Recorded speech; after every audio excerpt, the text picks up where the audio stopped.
Chapter 698. His tears had not dried, but the grief in Tang Zheng's heart had already gradually turned into anger, as if it was about to burst out of his chest and spurt out. Imperial Advisor, Heavenly Emperor, I want you to be buried with Marshall. Tang Zheng was hysterical as he gnashed his teeth and roared. Marshall, wait for me. I'll take revenge for you. Wait for me to come back. Tang Zheng turned his head and looked at Lan Yu. Lan Yu understood and immediately walked over. What are you going to do? The Imperial Advisor's whereabouts are unknown, so I'll go find the Heavenly Emperor. The fake Heavenly Emperor is dead, so the real Heavenly Emperor will also die and be buried with Marshall. Tang Zheng was filled with killing intent, as if he was a god of death. If God blocked him, he would kill God. If Buddha blocked him, he would destroy Buddha.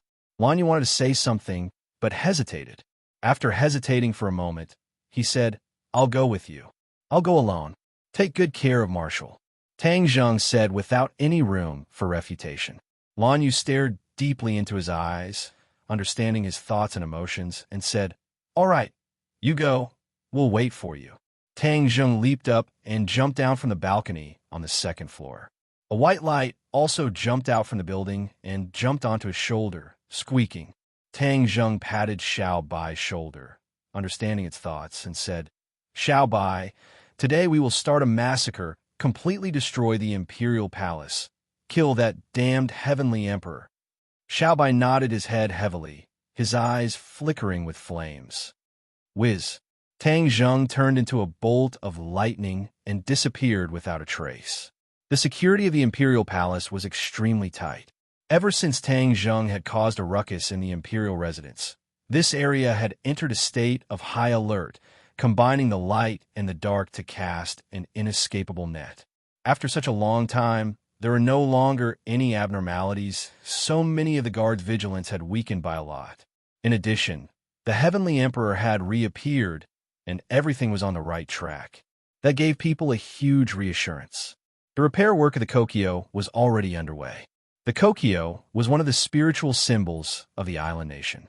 Of course, it couldn't be in such a dilapidated state. The royal family was already very familiar with controlling the feelings of the people. Their ordeal this time would not be a blow to them. If they handled it properly, it could even be used as an opportunity to stimulate the people again, gather them together, and work hard to make another leap in the country's strength. Just like after the war, the aftermath of the island nation did not cause the island nation to be unable to recover from a setback. Instead, the people were filled with absolute enthusiasm, causing the country to undergo earth-shaking changes in a short period of time. The national strength soared like a rocket. In the emperor's bedroom, a group of ministers sat around. These were the core figures of the island nation's power. The Sky Emperor sat on the chair, coincidentally the chair that Tang Zheng felt was extremely strange. If Tang Zheng saw it again, he would definitely recognize it. This chair was a miniature version of the Yamada no Orochi. The 8 lifelike heads were no different from the Yamada no Orochi. The island nation's royal family had unknowingly exposed their relationship with the Yamada no Orochi. However, the world no longer knew about the Yamada no Orochi, so they did not discover this secret.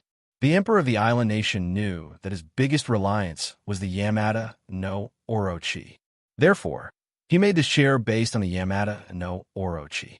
It was a symbol of the royal family's power, just like the dragon throne of Huaxia.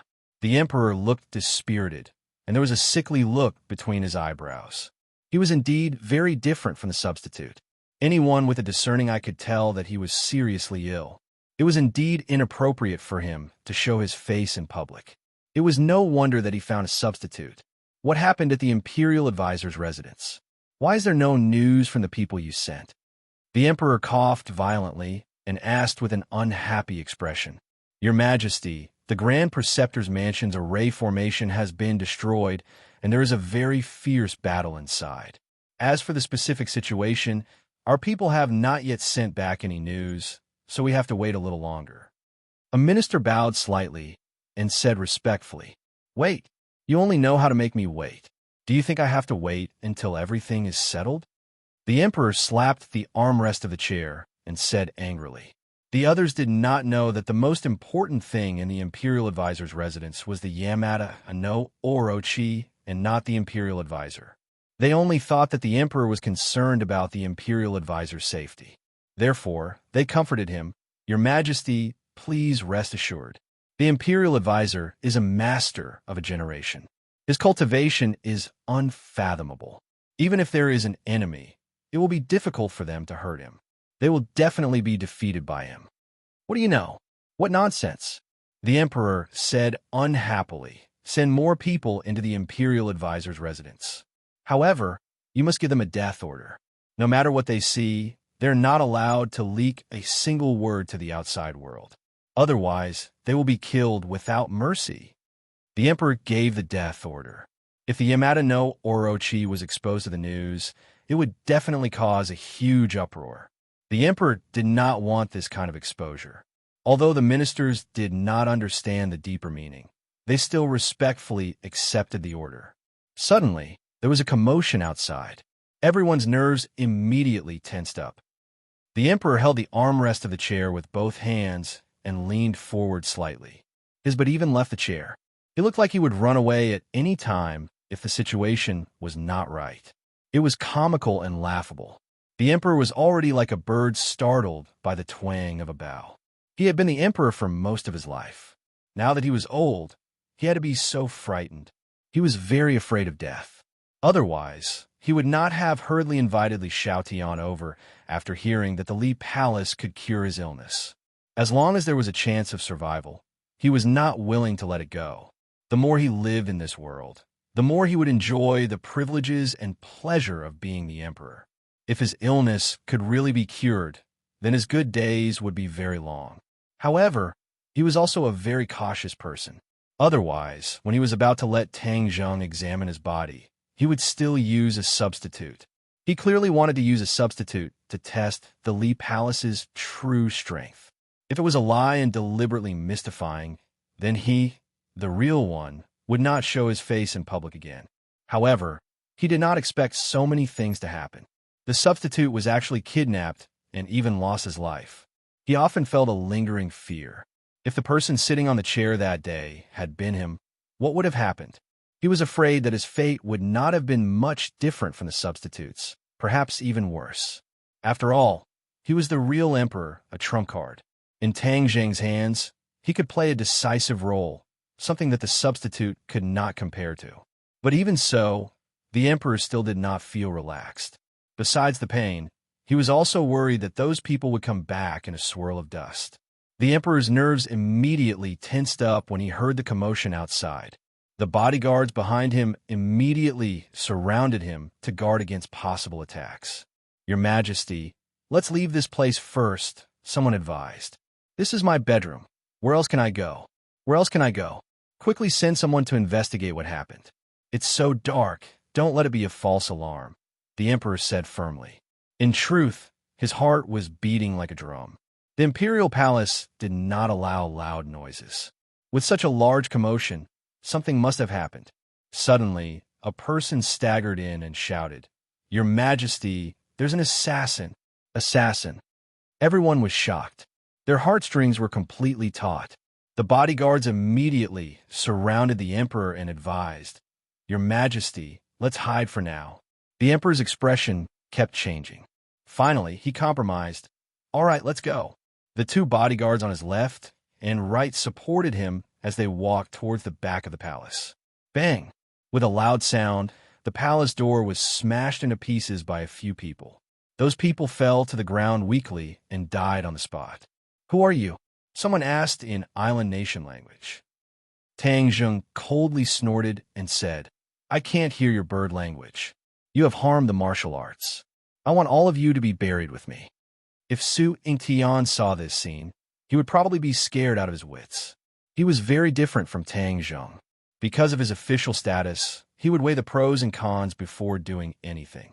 He could not be like Tang Zheng, who did as he pleased. Tang Zheng's actions this time would really provoke a war between the two countries and even trigger the Third World War. But Tang Zheng's heart was filled with anger. He did not care about these things. Seeing a group of island nation people, The war soul in his hand did not hesitate to kill. Puff!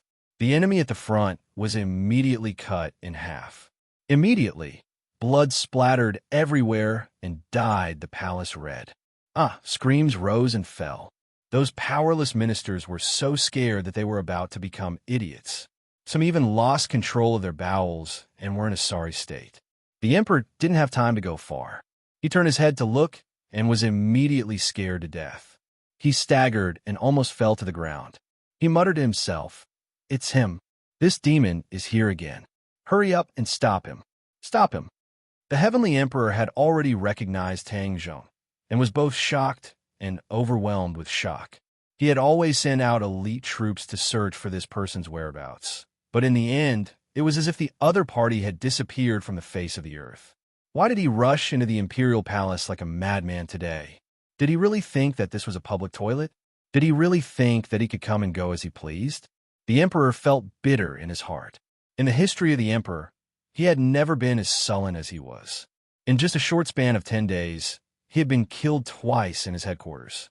As the ruler of a country, even the dignity of this country had been completely swept away. "Protect the emperor! Protect the emperor!" Someone shouted loudly as he pulled the emperor and quickly retreated.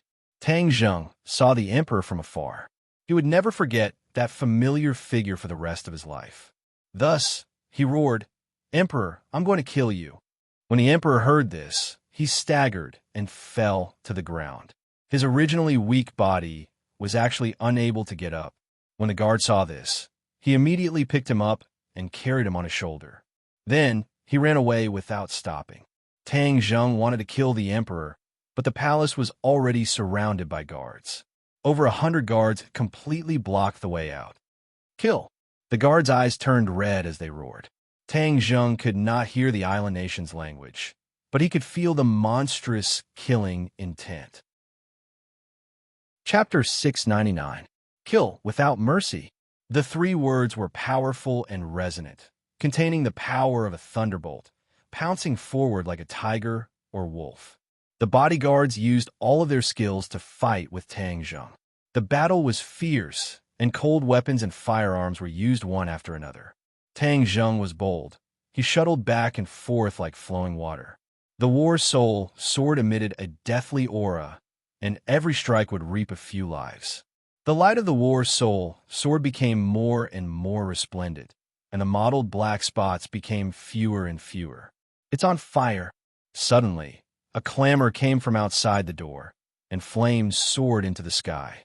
These wooden palaces were the best fuel, and as soon as the flames appeared, the fire quickly spread, and the few palaces immediately turned into a sea of fire. A white figure rushed out from the sea of fire and directly ran into the main hall. He glanced at Tang Zheng from afar, then stepped on the enemy's head and flew towards Tang Zheng. "What the hell is this?" Cries of alarm sounded from all directions, and immediately, someone wanted to kill Xiao Bai. Little White Rabbit leaped into the air and dodged a bullet. When it was still in the air, it opened its mouth and spat out a ball of flame, turning the person who fired the gun into a man on fire. He screamed in pain. Tang Zheng glanced at the sea of flames outside the door and praised, "Xiao Bai, good job. Today, I will completely burn the imperial palace and burn it to ashes." Xiao Bai replied with a squeak, his little eyes rolling in excitement.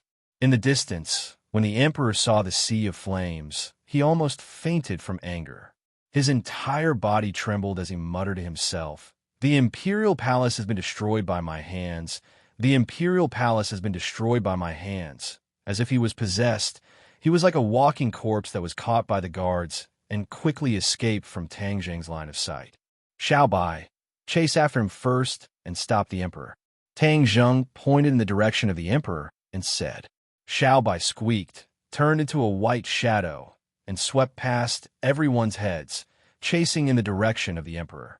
There were more and more enemies in front of him, and many more came in from outside the door.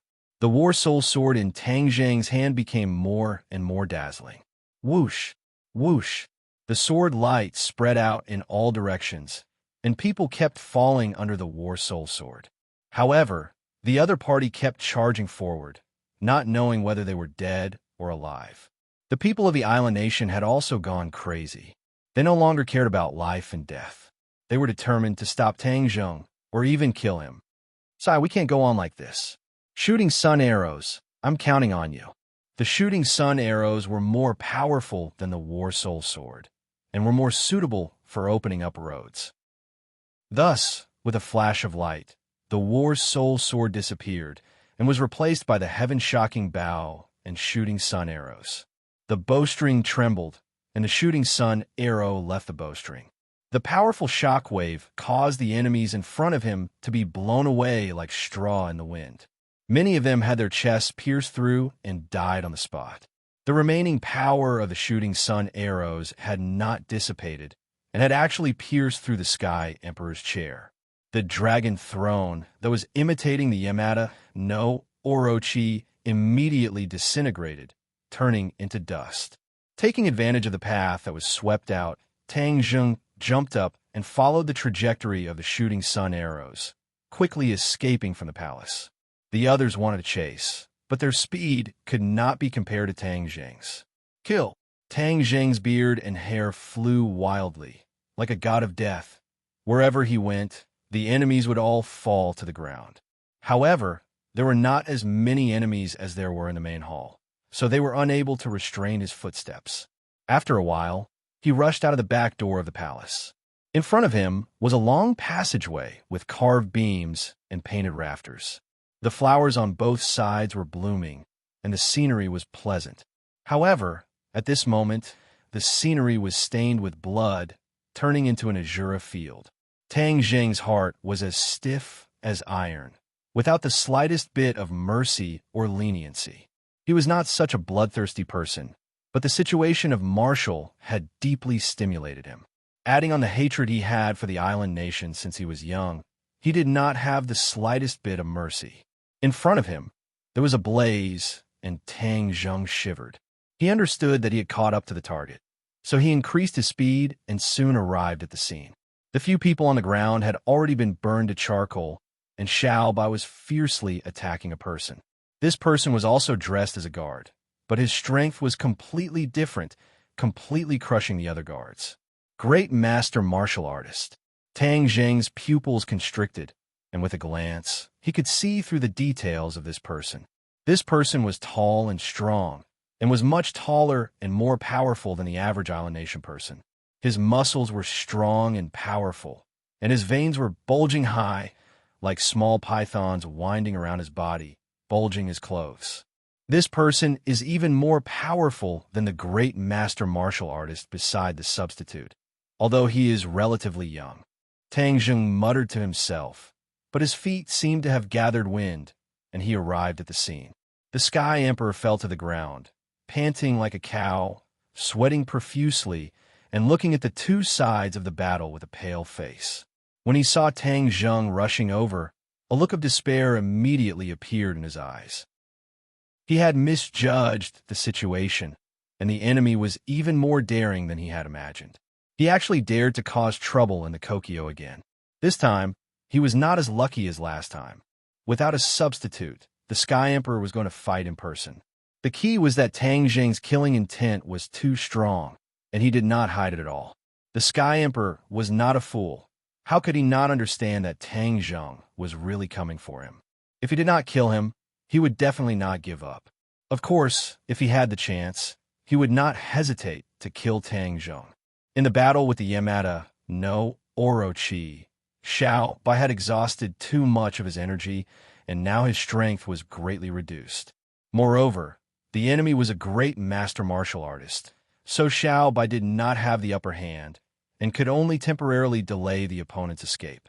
"Xiao Bai, let me do it!" Tang Zheng shouted, and he had already made the first move. The opponent had already known Tang Zheng's information. Seeing that he was going to fight personally, the great master martial artist also attacked without saying a word. This person's fist was powerful and heavy. Tang Zheng collided with it a few times, and he felt that the bones in his fingers were cracking, as if they were about to break. However, Tang Zheng did not cower. Instead, it was as if he had been provoked, and he fought with all his might, as if he was determined to determine the victor. Bang! Another punch. Both of their fists were bleeding, but the two of them were completely unaware of it. They clashed head-on, displaying the spirit of a man to the fullest.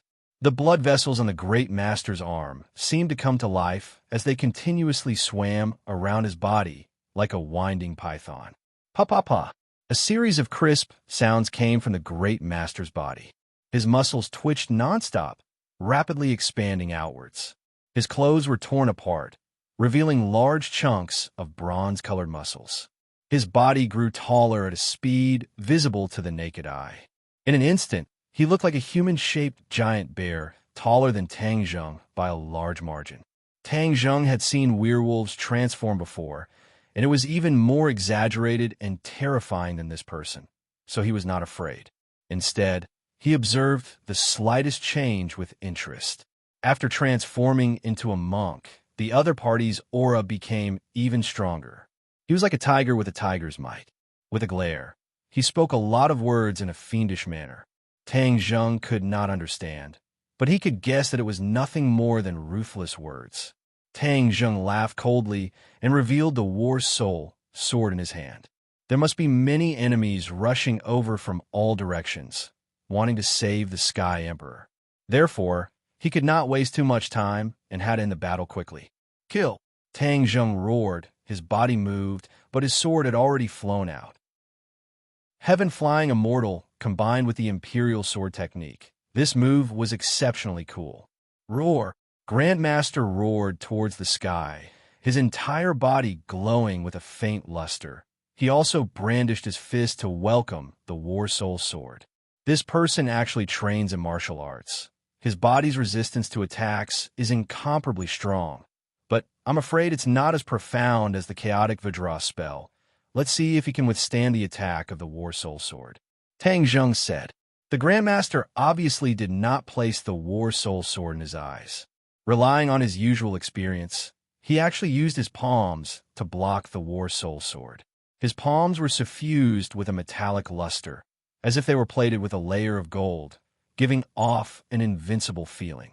Puff! Blood splattered everywhere as the War Soul sword cut off the opponent's arm, like cutting tofu. He immediately let out a muffled groan, but he actually managed to hold himself back from screaming. His veins were bulging, and he was filled with regret. He had misjudged the situation. However, this time, he was facing the War Soul Sword, a heaven-grade magic treasure. Moreover, it had recently absorbed the sword chi in the sword forest and had undergone a tremendous change. It was far from what ordinary swords and blades could compare to. One wrong step would lead to many more mistakes. He staggered backwards, dodging War Soul's attack trajectory. The corners of Tang Zheng's mouth curled into a cold smile as he said, "You want to escape just like that? Let me show you the essence of the heavenly flying immortal's sword art." With a slight tap of his finger in the air, the trajectory of the War Soul sword immediately changed. It suddenly turned in midair and flew towards the Great Sage. The Great Sage could not help but let out a cry of surprise, his eyes almost popping out of their sockets. But before he could do anything else, the War Soul sword turned into a dazzling ray of light and shot into his chest, immediately coming out from his back. With a heart-piercing chill, the War Soul sword brought along a stream of blood as it turned and flew back into Tang Zheng's hands. The Great Sage's eyes immediately lost their luster, turning into a pair of dead fish eyes. With a pung sound, his tall body fell to the ground with a loud bang, causing the ground to tremble violently. The Emperor could not help but tremble as his eyes stared straight at the corpse, his last pillar of support. Island Nation was only a small place, and the development of martial arts was not as long as Huaxia, so there were not many experts in the past few years, not to mention a national treasure like the Great Sage martial artist. Tang Zheng had come to the Imperial Palace twice and killed 2 Great Sage martial artists. The Emperor simply had no place to find an expert to protect him. Tang Zheng walked step by step in front of the Emperor. The Emperor hurriedly moved his butt and retreated in a panic, shouting, "Don't kill me! Don't kill me! I'll give you whatever you want, money, riches, I promise you." With no other way out, he had to tempt them with benefits. The emperor played this kind of trick, but this kind of trick was effective on many people, but to Tang Zheng, it was a different story. Tang Zheng's face was ashen, like a block of ice. His killing intent did not diminish as he said, "There are many things in this world that cannot be exchanged with money and riches." The emperor was slightly startled, hesitated for a moment, and asked, "What is that?" Chapter 700. Life? The emperor was stunned like he had grabbed onto a life-saving straw. "Whose life do you want to save? I have the best medical resources in the world that can help you." Tang Zheng's heart skipped a beat. Since the imperial tutor was the one who poisoned her, then did the emperor have an antidote? Seeing Tang Zheng hesitate, the emperor knew that he had found the right antidote. He continued, "Life is important. Even if you kill me, you won't be able to bring her back to life, right? Why don't you think of a way to save her?" Tang Zheng's eyes turned cold. "Do you know about the goo poison?" "What is the goo poison?" the emperor blurted out. However, he realized something and immediately changed his words. "Goo poison, right? Of course I know about it. I have the antidote." Tang Zheng shook his head. His eyes turned cold. "You don't even know about the goo poison, and you still want to lie to me." The emperor really did not know about the goo poison. However, he was not willing to give up on this chance. He impatiently said, "Although I don't know about the goo poison, I can send people to investigate. I will definitely find the antidote." Tang Zheng shook his head. Even if he found the imperial tutor and used the emperor's life to threaten him, the imperial tutor might not do anything. After all, the conflict between the two sides had escalated to an unprecedented level. It was a life-and-death situation. They wanted to see the other side die, so why would they save someone? Tang Zheng tossed these unrealistic thoughts to the back of his mind and looked at the emperor expressionlessly. The emperor realized that something was wrong. He used all his strength to lie in front of Tang Zheng and said, "I am the ruler of a country. I can fulfill any of your wishes as long as you ask." "It's too late. Back then, when you invaded Huaxia, did you spare the lives of those who begged you? No. You created so many massacres, and now you refuse to admit it. You even changed the history books. You're the most despicable people in the world. You still want to live in this world? Impossible." Tang Zheng's answer was resolute and decisive, cutting off all hope for the emperor to survive. He raised his head once more and looked at Tang Zheng with disdain. "If you kill me, the island nation and Huaxia will fall into war. You will drag both countries into an irrecoverable situation. You will be the center of history." Tang Zheng laughed disapprovingly. "Haha, you really think too highly of yourself. You also think too highly of the island nation. Let me tell you, Huaxia is not the same as before. It is no longer the weak country of a few decades ago. Huaxia is strong and has long stood tall in the world. On the contrary, it is your island nation that has always been living in arrogance and wants to start another war. I will wait and see. When the time comes, I will let your country have a taste of Huaxia." The emperor's expression kept changing. Shame, anger, unsightly, and anger intertwined. He stared viciously at Tang Zheng and shouted hysterically, "There will be a day when the island nation's juniors will complete the unfinished business of the island nation's juniors. We will once again set foot on your land, burn, kill, and rob. We will make your Huaxia people be slaves for generations to come." The emperor had already fallen into madness and was shouting nonstop. There was no anger on Tang Zheng's face. He only felt that this person was too pitiful. He had lived in delusion for his entire life. Could such a thing happen? Absolutely impossible. When you go to hell, open your eyes wide and watch carefully. There will be a day when your island nation will suffer 100 times, 1,000 times the pain that was inflicted on Huaxia. Tang Zheng finished coldly. Shua! His hand rose and the sword fell. The emperor's head fell to the ground and rolled far away like a rubber ball. The screams of the island nation people were getting closer and closer. Tang Zheng nodded to Xiaobai and said, "Xiaobai, burn this place." Xiaobai nodded and jumped into the air. Flames spewed out from his small mouth and instantly covered all the palaces. The Kokyo was completely turned into a sea of fire. The reinforcements who rushed over were trapped in the sea of fire, and fled madly. Tang Zheng and Xiao Bai left the Kokyo, leaving behind the raging fire behind them. That night, the island nation was not peaceful. The world was shaken. Even if the island nation wanted to cover it up, there was no way. This was because the news had already spread on the internet. There were pictures, videos, and everything else. Among them, there was even a blurred image of Tang Zheng's back. He stood in the middle of the raging fire with a sword in one hand and a small child standing on his shoulder. He was peerless and independent. The world was shocked. Many people began to search for the identity of this assassin. Was it someone from the island nation or someone else? Most people did not know. Of course, the news of the emperor's death spread like the plague. The Kokyo and the emperor were completely finished by this assassin. The island nation people immediately hated this assassin to the bone. As for the people of other countries, their feelings were much more complicated. Every country announced that they had nothing to do with this matter. Moreover, they righteously condemned such an irresponsible and vile action. Huaxia was no exception. It was one of the countries with the harshest words. However, that picture had already been placed on the conference table of Huaxia's higher-ups. As long as one was familiar with Tang Zheng, it was not difficult to recognize him from this picture. Especially Xiao Bai's figure. It was too obvious. A man, a sword, and an animal. This combination, in this world, was probably only Tang Zheng alone.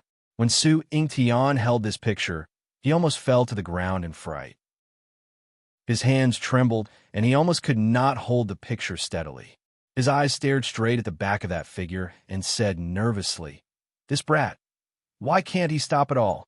Is he really going to start a third world war?" Before he could contact Tang Zheng, he was informed to attend a meeting. When he entered the meeting room and saw the people attending, his heart could not help but beat faster. These people were all big shots that could only be seen on TV. They were a group of people with the highest authority in Huaxia. A word from each of them would affect the country's development strategy and the livelihood of thousands of families. Of course, Su Yingtian knew these people. Due to his special position, he had interacted with these people before. However, seeing so many people sitting together, he suddenly had an ominous premonition. Something big must have happened. What big thing could happen in the middle of the night? Of course, it was the neighboring island nation. His eyes were very sharp, and he immediately saw a picture on the conference table. Wasn't that a picture of Tang Zheng's back? The raging fire set off his tall and straight figure. He was awe-inspiring and had a natural power. He could even feel a murderous aura coming from the picture. Dong dong dong. Another series of footsteps sounded. Su Yingtian saw a person at a glance, and his heart could not help but skip a beat. He was actually paying attention to this matter. This person had a square face, thick eyebrows, big eyes, a strong back, and a strong waist. He had a majestic aura, and there was a strong sense of power between his brows. Su Yingtian's gaze went past this person and immediately landed on another person. In that instant, the ominous premonition in his heart grew stronger. Xing Feng, why is he beside him? The Dragon Group and the National Security Bureau had always been competing with each other. After experiencing several heavy blows from Tang Zheng, the Dragon Group had calmed down a lot. Due to the dissatisfaction of some of the higher-ups, the Dragon Group had also restrained themselves and even kept a low profile. But now that Su Yingtian saw the helmsman of the Dragon Group, Xing Feng, standing beside this person, the ominous feeling grew stronger. His gaze turned and immediately landed on the picture again. An idea came to his mind, and cold sweat flowed down his head like a waterfall. This picture was submitted by the Dragon Group. The Dragon Group's intelligence system is really getting better and better. In the past, this kind of thing was done by the National Security Bureau. But this time, the Dragon Group had taken over the responsibility. The National Security Bureau would be in a passive situation and leave an impression of incompetence in the eyes of the higher-ups. In the future, the Dragon Group would definitely obtain more resources and develop faster. It would definitely not be a good thing for the National Security Bureau. Xing Feng also raised his head and looked over. When their eyes met, Xing Feng's eyes were filled with a smug smile. There was even a hint of ridicule. Su Tian snorted inwardly and became alert. He was afraid that tonight would not be easy. When the others saw this person, they all stood up. This person stretched his hand out and gestured for everyone to take a seat. Everyone waited for him to take a seat before they took their seats. Xing Feng explained the situation. This person said in a deep voice. Xing Feng's expression turned cold as he said, "Tonight, a shocking matter happened in our neighboring island nation. The emperor and the imperial palace were completely destroyed and turned into a pile of ashes. The mastermind behind all of this is the person in the picture." Everyone immediately looked at the picture before them. Someone narrowed his eyes and looked at it for a moment before he said, "It's just a back view. I can't tell who it is."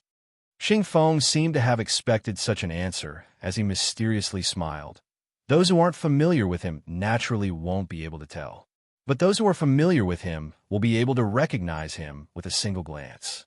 Everyone's interest was piqued as they asked in surprise, "You're saying that you can already confirm the identity of this person?" Xing Feng purposely kept them in suspense as he turned to look at Su Yingtian and said, "Chief Su, you should be the one to answer this question, right?" Su Yingtian was unhappy in his heart. He wished that he could shoot Xing Feng. Xing Feng was purposely digging a hole for him to jump in, but he had no choice but to jump in. If he did not speak the truth, the consequences would be even more severe. Thus, he seriously looked at the picture and said, "We have also collected this information and are about to report it to the higher-ups. As for this person, we have already determined his identity." "Oh, who is it?" Everyone was curious as to who this fierce person was. Could it be someone from a terrorist organization? Tang Zheng. Su Yingtian took a deep breath and spat out 2 words. "This name seems a little familiar. It also seems to be the name of our Huaxia people." Someone muttered. The smile in Xing Feng's eyes deepened as he said, "Chief Su, since you have already determined the identity of the other party, then continue speaking." Su Yingtian knew that he could not avoid it. So he said truthfully, "This person is from Huaxia." Wow! Immediately, many people were stunned.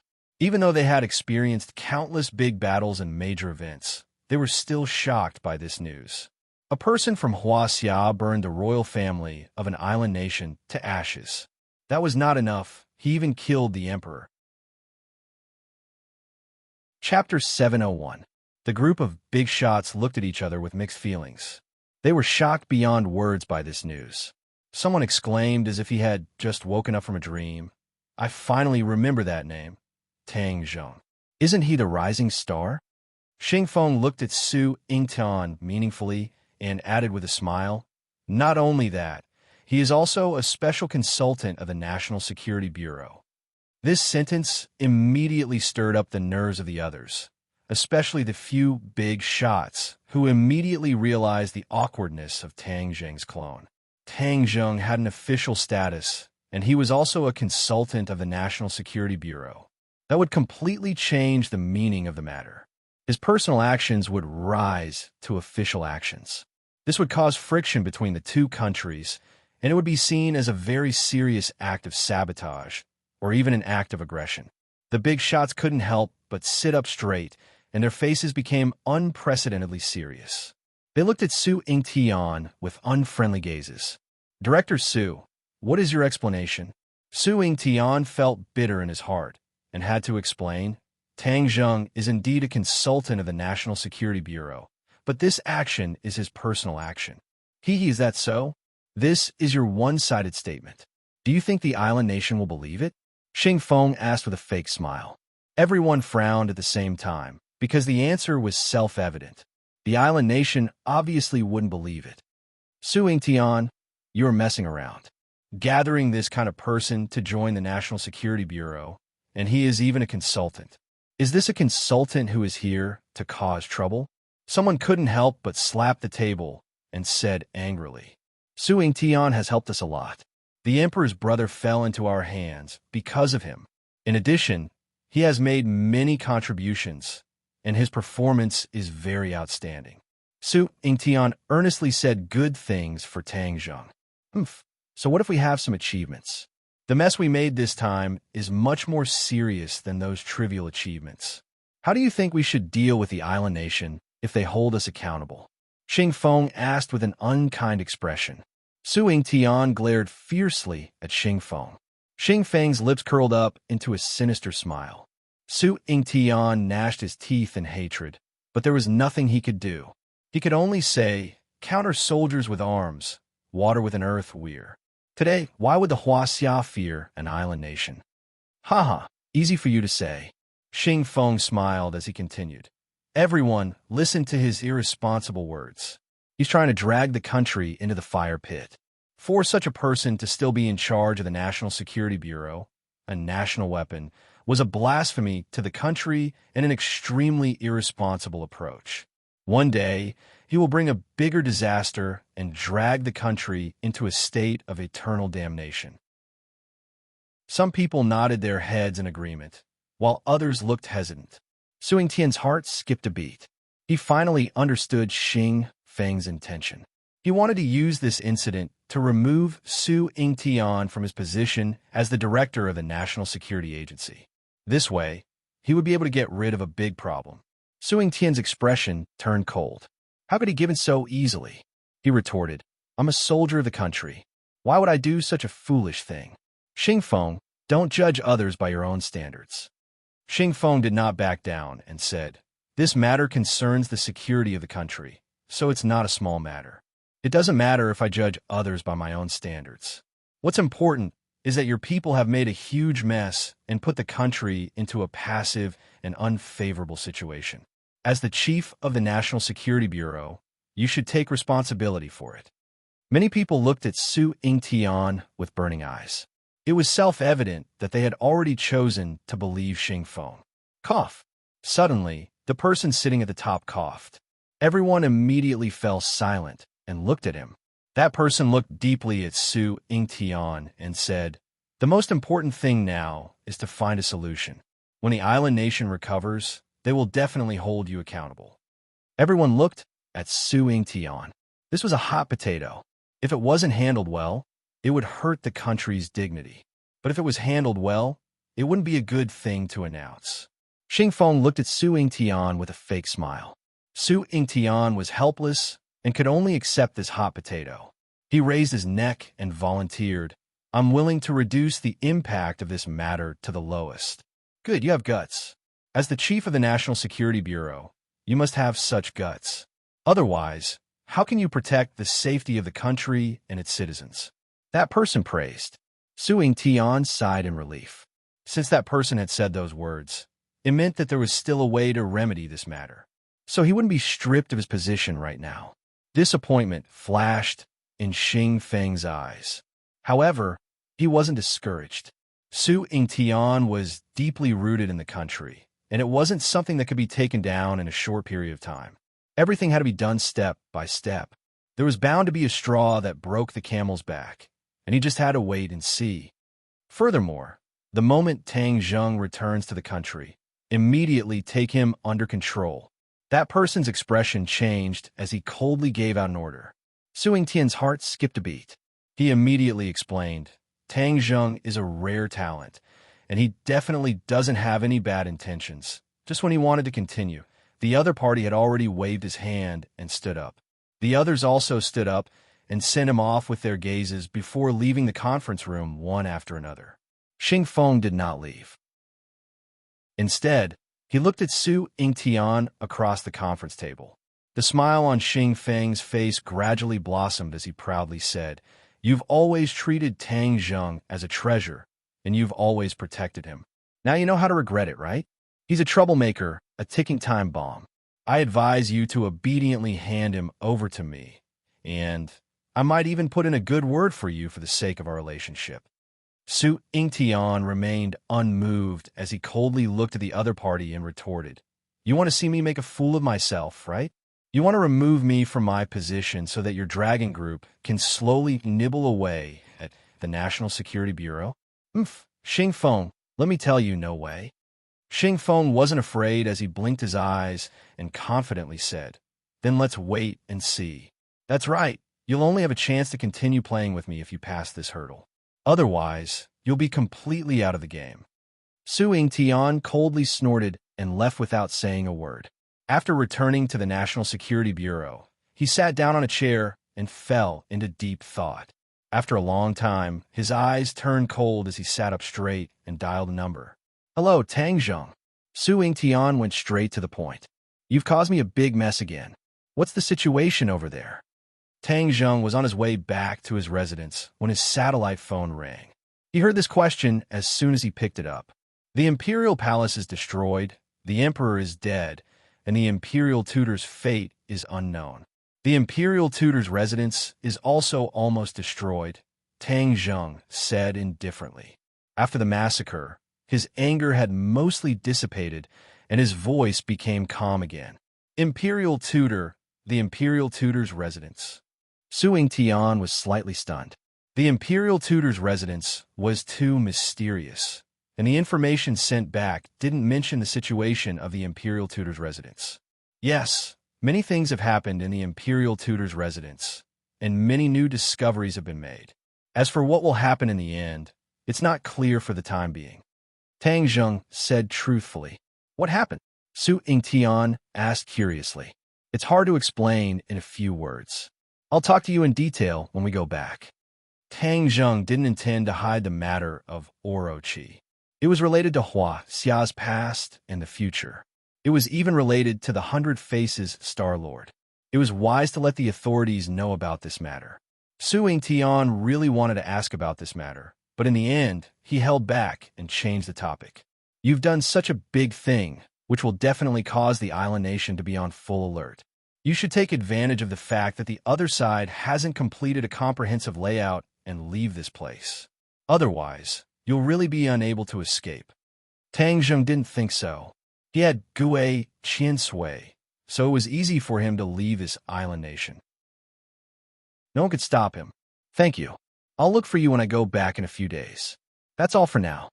Tang Zheng had already seen the small building and quickly hung up the phone. Only Su Yingtian was left holding the phone. Finally, he could only sigh helplessly. Tang Zheng looked up and saw that there was no one on the balcony. His heart thumped. "You must wait for me, you must." Then, he rushed into the small building like the wind and asked loudly, "Where is Marshall?" "The bedroom on the second floor." Whiz! He came to the bedroom door. The door was ajar, and Marshall was lying on the bed. It was unknown whether he was dead or alive. Lan Yu was sitting on the edge of the bed, looking at Marshall with red eyes. "How is he?" Tang Zheng couldn't wait to ask. Lan Yu turned his head and said, "You're finally back. She's still waiting for you." Tang Zheng heaved a sigh of relief. He quickly walked to the bedside and held Marshall's hand. He found that her eyes were still closed, and she was on the verge of death. "Marshall, I'm back.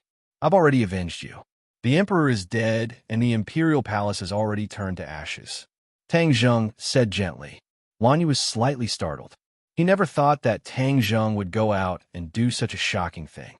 He patted his shoulder and said with relief, "If Marshall knows about your intentions, he will definitely be very touched." Tang Zheng squeezed out a bitter smile from the corner of his mouth. "Stay with her for a while. I'll go out first." Lan Yu gave the time to the two of them. He gently closed the door and walked out.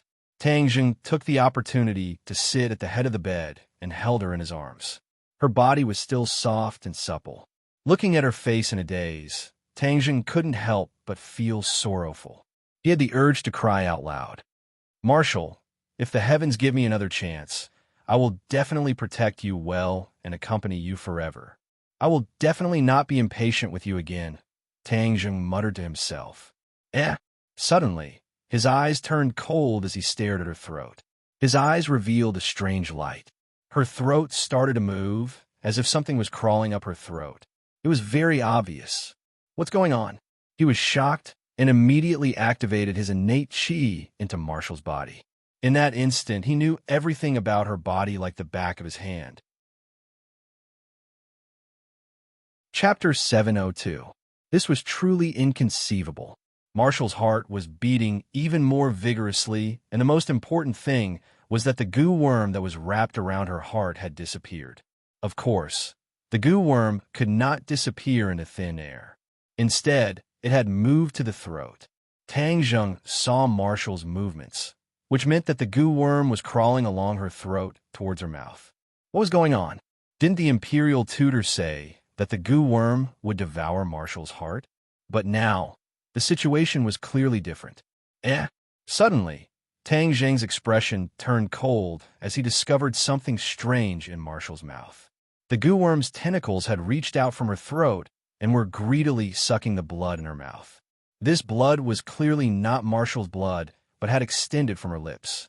Tang Zheng was slightly startled and immediately came to a realization. He exclaimed in shock, "I know, this is my blood." Previously, he had kissed Marshall once. At that time, he had bitten his lips and blood had seeped into Marshall's mouth. However, he did not expect that the blood would have such a strong attraction to the goo worm. It had actually lured it out of Marshall's heart. This was like seeing a trace of light in the darkness. Tang Zheng was overjoyed. Without saying a word, he bit his finger and opened Marshall's mouth. He dripped his blood into her mouth. Immediately, the goo worm seemed to have gone crazy. Its tentacles quickly rushed over. Not just one, but several of them reached into Marshall's chest and greedily sucked the blood. Tang Zheng finally understood the whole story. He had the Nine-Yang Saint body, and his blood was different from ordinary people. The goo worm especially liked his blood, so it was lured to his throat. "Come out, come out." Tang Zheng seemed to be chanting a spell, hoping to lure the goo worm out of his throat. However, things did not go as he wished. The goo worm only stretched out its tentacles, but did not crawl out of the throat. It seemed that it knew that it would be dangerous if it crawled out of the throat. Damn it, this little bug is actually so cunning. Tang Zheng was greatly disappointed. He watched as the tentacles sucked his blood, but the goo worm did not come out. Tang Zheng tried to stretch his finger to his throat. The blood stimulated the goo worm to become even more frenzied. All of its tentacles stretched out and wrapped around Tang Zheng's finger, sucking the blood without restraint. Hiss! Tang Zheng felt a sharp pain, but he gritted his teeth and endured it. He controlled his fingers to slowly move backwards, try to pull out the goo worm. Well, suddenly, a painful murmur caused Tang Zheng's entire body to be startled, only to see Marshall's originally calm face reveal a painful expression. What happened? Tang Zheng was shocked.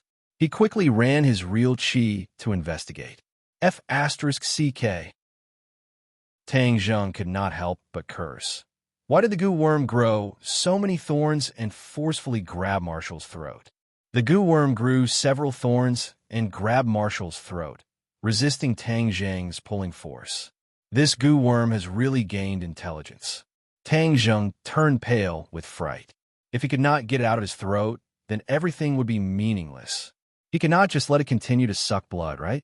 Then wouldn't Tang Zheng die from all of his blood being sucked dry? He had to think of another way. Tang Zheng quickly freed his finger from the tentacles. He frowned and seemed to be deep in thought. The goo worm discovered that the delicious taste had disappeared and started to squirm. Marshall's body immediately twitched again. His muscles twisted and his face revealed a painful expression. No, this goo worm has gone crazy. Tang Zheng was helpless. He could only immediately put his hand into Marshall's mouth. All of the tentacles immediately wrapped around his hand. Wu stopped twitching and regained his composure, but Tang Zheng had a bitter expression on his face. Ouch! Tang Zheng screamed. He felt the tentacles reach into his skin and muscles. The intense pain caused Tang Zheng to involuntarily frown. He quickly focused his mind to check the situation. He could not help but cry out in alarm, only to see that the goo worm had disappeared, completely disappearing from Marshall's body. Damn it, where did it go this time? Tang Zheng stomped his foot. This thing would not disappear into thin air for no reason. It must have gone somewhere else. Before he could figure it out, he saw the blood vessels on his arm bulge up high. Then, with lightning speed, the bulge moved to his shoulder and went straight for his heart. What happened? Tang Zheng was shocked and quickly checked his body. He didn't know if he didn't see it, but when he saw it, he was really shocked. The goo worm actually shrunk and drilled into his blood vessels. Then, it started to swim toward his heart. No, I can't let it come to my heart. Wouldn't I be controlled by it? Tang Zheng's face turned pale with fright as he subconsciously thought. He quickly circulated his true chi, wanting to intercept the goo worm halfway. However, the goo worm's reaction was faster than his. It had already arrived at his heart. All of its tentacles expanded and instantly wrapped around his heart. Tang Zheng felt his heart tighten. There was a sense of suffocation. Moreover, there was a sharp pain in his chest. Tang Zheng sucked in a breath of cold air. His mind was shaken, and his eyes could not help but reveal a trace of despair. This damn goo worm preferred his blood, so it did not hesitate to give up on Marshall and drilled into his body in an attempt to completely devour his heart and blood. Don't even think about succeeding. Tang Zheng gritted his teeth and shouted. His true chi immediately wrapped around the goo worm. The goo worm knew that its nemesis had arrived, so it hurriedly wrapped itself around Tang Zheng's heart. Tang Zheng felt that his breathing was becoming difficult as he clutched his chest and staggered backwards, only stopping when he hit the wall with a pung. Tang Zheng felt that his blood was rapidly flowing out. Even his life was rapidly leaving his body. In short, the signs of death had arrived. He stared deeply at the unconscious Marshall and said with relief, "Marshall, it's good that you're alive." His consciousness gradually became blurry. He felt as if he was about to float into the clouds and fall into a bottomless valley. In short, this feeling was very mysterious, but it was not good at all. Bang, bang, bang, bang. Tang Zheng's heart started to beat rapidly. His speed did not slow down at all. Tang Zheng suddenly opened his eyes. It was as if a soul-stirring light flashed through his eyes. "I'm awake again." Tang Zheng's voice changed. It was heavy and dignified, causing one's heart to tremble in fear. This brat is really too weak. A small goo worm actually almost caused him to lose his life. Chi Yu's heart had awakened. This voice was Chi Yu's voice, filled with killing intent. Back then, in the crater in the northeast, it was because of the awakening of Chi Yu's heart that Tang Zheng was able to successfully absorb the dragon soul and defeat the heavenly emperor's brother. This time, Chi Yu's heart was attacked by the goo worm. Chi Yu's consciousness had finally recovered. When he saw Tang Zheng's terrible situation, he could not help but complain. Just a small goo worm. Then use it as my nourishment." Chi Yu's heart said casually. As soon as he finished speaking, Chi Yu's heart emitted a bloody mist, which instantly enveloped the goo worm. As if the goo worm had seen its nemesis, it started to twist crazily, trying to break free from the restraints of Chi Yu's heart. "You want to escape from such a small matter? Dream on," Chi Yu's heart said in disdain. Before he finished speaking, the goo worm started to struggle. It kept twisting and waving its tentacles. Bang! Suddenly, the goo worm exploded, turning into a cloud of mist that enveloped Chi Yu's heart. After a while, the mist completely seeped into Chi Yu's heart. Everything returned to normal. This kid's character is not bad. He is decisive and killing and has a firm heart. With some nurturing, he will be a promising talent. It's just that his cultivation is too weak. It's simply a disgrace to the reputation of the 9-yang saint body. How can a person with a 9-yang saint body only have such a little cultivation? Yamada, no Orochi has come out. Even the 100 Transformations Star Lord has come. This world is becoming more and more interesting. I really look forward to recovering my strength and rebuilding my glory. Chi Yu's heart sighed. Tang Zheng, what's wrong? Lan Yu's voice came from outside the door. She had heard the commotion in the room, so she had rushed over. Chi Yu's heart stopped talking. The moment Lan Yu opened the door, everything returned to normal. Tang Zheng's eyes also opened at this moment. "Nothing," Tang Zheng replied. Lan Yu heaved a sigh of relief and said, "I heard your cries of pain and thought something had happened. How is Marshall?" Tang Zheng's gaze turned and landed on Marshall. He saw that her expression was calm, like a sleeping baby. "She's fine." Lan Yu was startled and almost burst into tears. She wiped the corner of her eyes and walked over with large strides, saying, her face is much rosier." "Ah, Tang Zheng, why is your face so pale?" Tang Zheng's heart skipped a beat as he stammered. Before he could finish a sentence, he was dumbstruck as he looked at his heart in disbelief. "Where's the goo worm?" The goo worm had disappeared, leaving behind a strong heart that was beating rhythmically. There was nothing else going on in his body. What's going on? Why did the goo worm disappear? Even though Tang Zheng was resourceful, he could not guess what was going on. Lan Yu frowned and asked suspiciously, "Goo worm?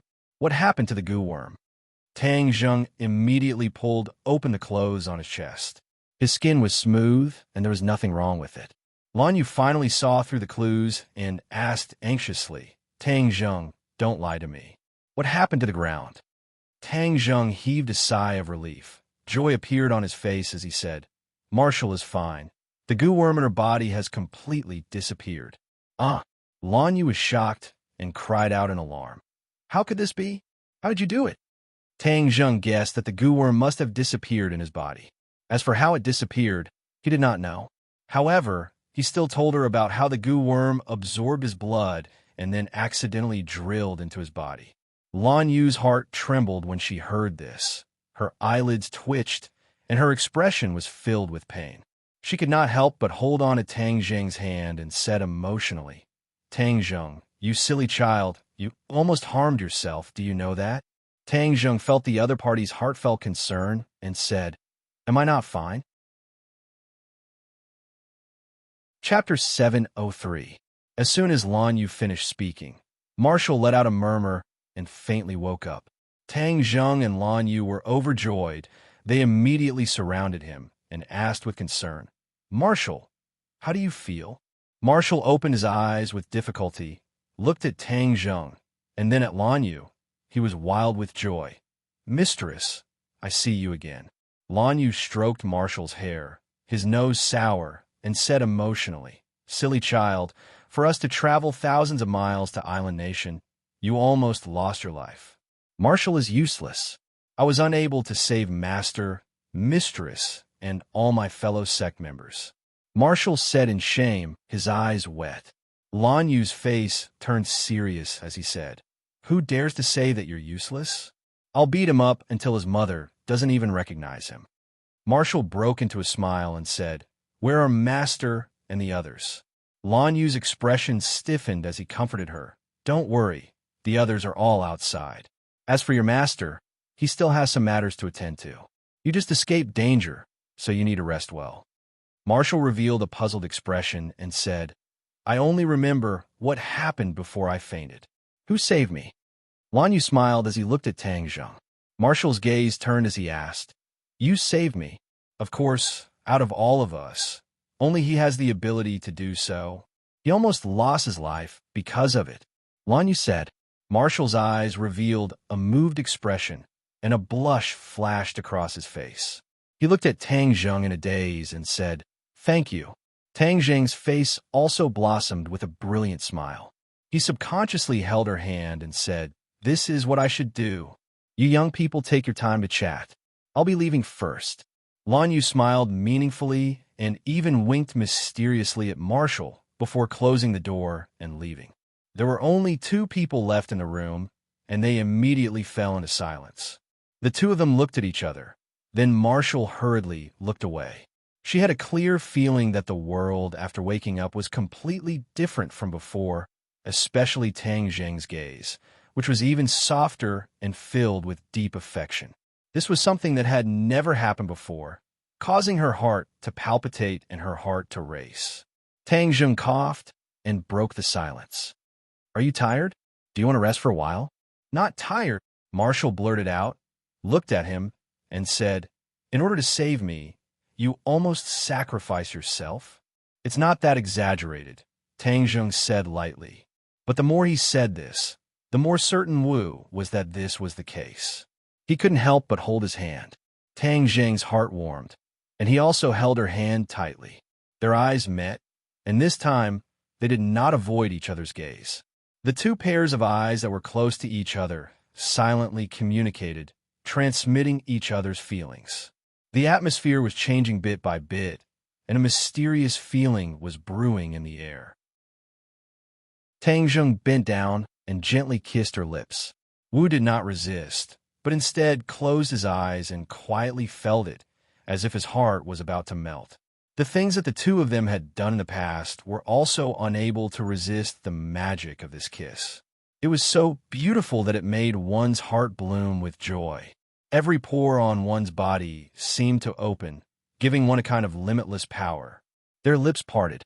Tang Jung looked at Wu, who was so close to him that he could almost see the fine hair on her face and feel her breathing. Wu had her eyes closed the entire time. She knew that Tang Jung was staring at her, so she was too embarrassed to open her eyes. She didn't know when she had become so shy. She sensed her own thoughts, and the blush on her face became even redder. She was like a ripe apple, tender and alluring. Rest well. Tang Jung did not push his luck and said gently, I'll be outside. If there's anything, call me. Wu Weiwei opened her eyes and narrowed them into slits. She nodded her head and watched Tang Jung leave. Then, she let out a long breath. The sweet feeling lingered in her heart for a long time. Unknowingly, she fell asleep with a smile on her face. Outside the house, Lan Yu looked at Tang Jung with a smile and said, Why don't you accompany me for a while longer? She's a little tired. I'll let her rest first. There'll be plenty of time in the future. Tang Jung said, Marshall is a good girl. She will remember your kindness. Tang Jung felt ashamed of his inferiority. Most of the time, it was Wu who treated her better, while he felt that Wu was dispensable.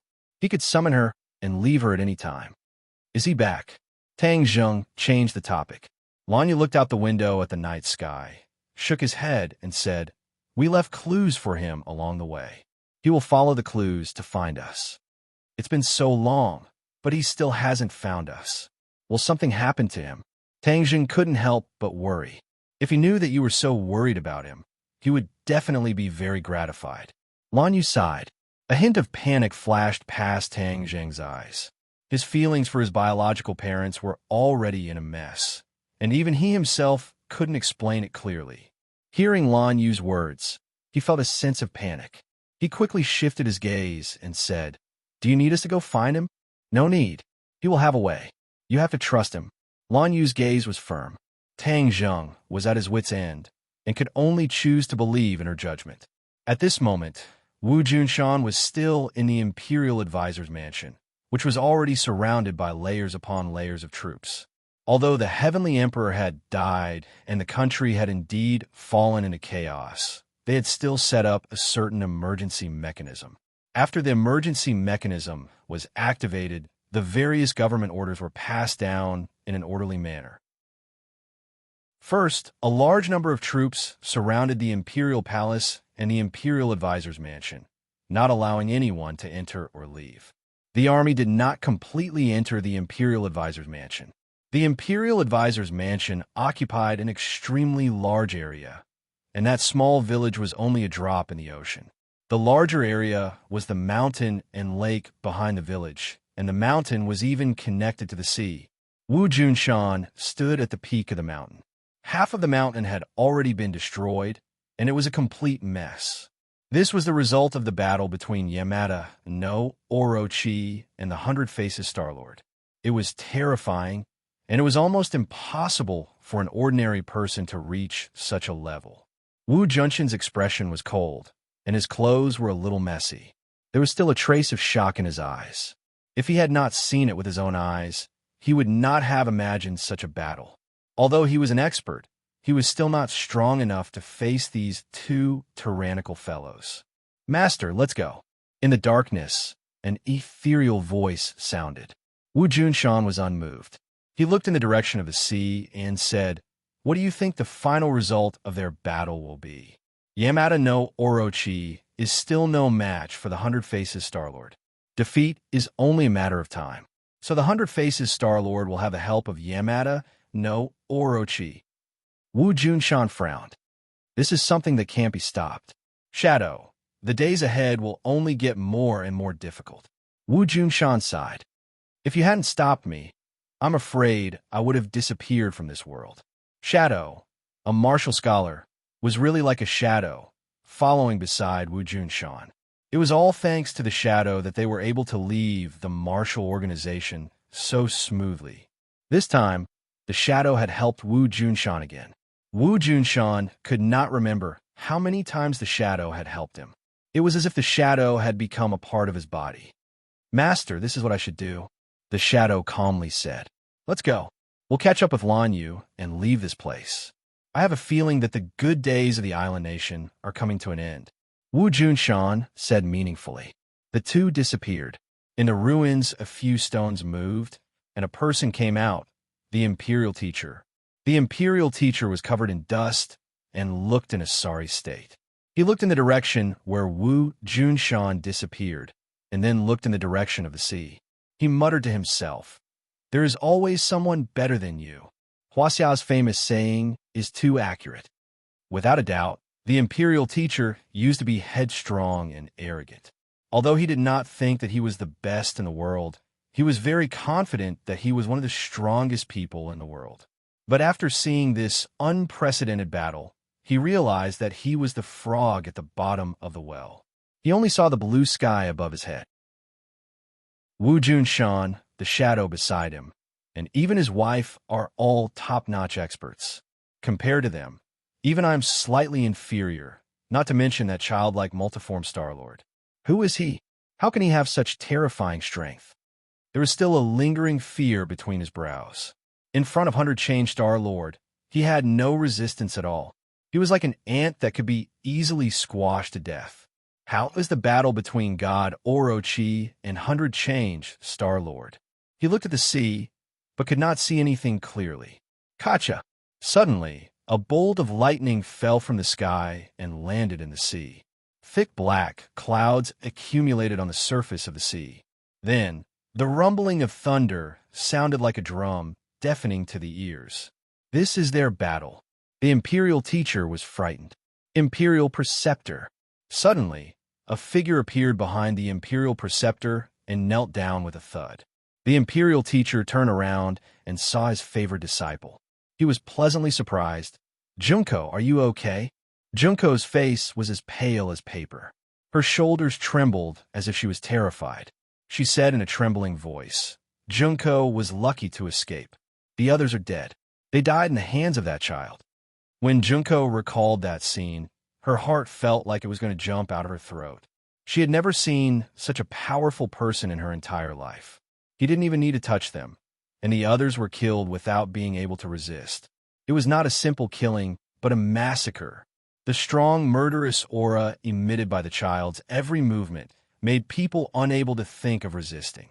She had to overcome the fear in her heart with great difficulty to escape this calamity. The Imperial teacher's expression did not change at all. He said lightly, "I know, sacrifice is inevitable. Imperial teacher, we have to avenge them." Junko's eyes bloomed with flames of hatred as she said resolutely. The Imperial teacher showed a self-mocking smile and said, "Oh, revenge?" He paused for a moment and said, "There is nothing I can do." Junko had never seen the Imperial teacher so dispirited. After she escaped, she did not see the great battle just now, so she did not understand the situation in front of her. "It's over. Everything is settled," the Imperial teacher said dispiritedly. As if to prove this sentence, the thunder and lightning on the sea stopped. Chapter 704. This aura made people have an impulse to kowtow. Junko looked at it with a pale face and asked, "State Preceptor, what is that?" The Imperial advisor was silent, but his face became serious. Boom! Rivers and seas were overturned, and huge waves surged up on the surface of the sea. Junko subconsciously took a step back and exclaimed, "Tsunami!" State Preceptor was still motionless as he stared at the monstrous waves. Although Junko had the urge to run away, she stopped abruptly when she saw State Preceptor's tall and straight figure. The huge wave stopped in front of the mountain. The seawater was like a waterfall. With a splash, it fell into the sea, splashing water vapor all over the sky. It was like a rainstorm. A huge monster quietly revealed its true face. It was none other than Yamada no Orochi. However, the 8 heads of Yamada no Orochi were protected by a person standing at the top, 100 faces. Although he was still dressed like a child, he looked down from above like a king looking down on the world. Obviously, as the Imperial advisor expected, Yamada no Orochi had been subdued by 100 faces. Yamada no Orochi lowered its noble head. This was a world where the strong were respected, especially the creatures who came from the cultivation world. They understood the principle of the strong being respected and had a deeper understanding of the law of the jungle. If they didn't submit, they would die. Yamada no Orochi obviously didn't want to die, so it could only submit. The Imperial Advisor's face changed a few times, and the loss and pain in his eyes were self-evident. Although he had expected this result, he still had mixed feelings when he saw it with his own eyes. All these years, Yamada no Orochi had been respected by him as a god. In the long history, both the Imperial Advisor and the Emperor respected Yamada no Orochi as a god, so it was called Yamada no Orochi. Deities were lofty and undefeatable. However, at this moment, it was proven that Yamada no Orochi was still a long way from being a god. It was because the Imperial Advisor and the Emperor were frogs at the bottom of the well that they worshipped Yamada no Orochi as a god.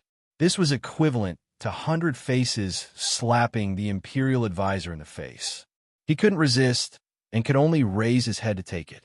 Oh, this old man is quite interesting. He is a Grandmaster warrior. 100 Faces said with interest. It was the first time he saw the Imperial Advisor. Yamada no Orochi said, "Master, this is the Imperial Advisor of the island nation. He is second only to one person." "Ha, is that so? Is he really that powerful?" The 100 Transformations Star Sovereign curled his lips into a brilliant smile. But this bright smile made Orochi's heart tremble. He hurriedly said, "That's just the nonsense of ordinary people. He is also your servant, Master. He is under your command." It seems that a Grandmaster martial artist can also be a servant and do some miscellaneous chores.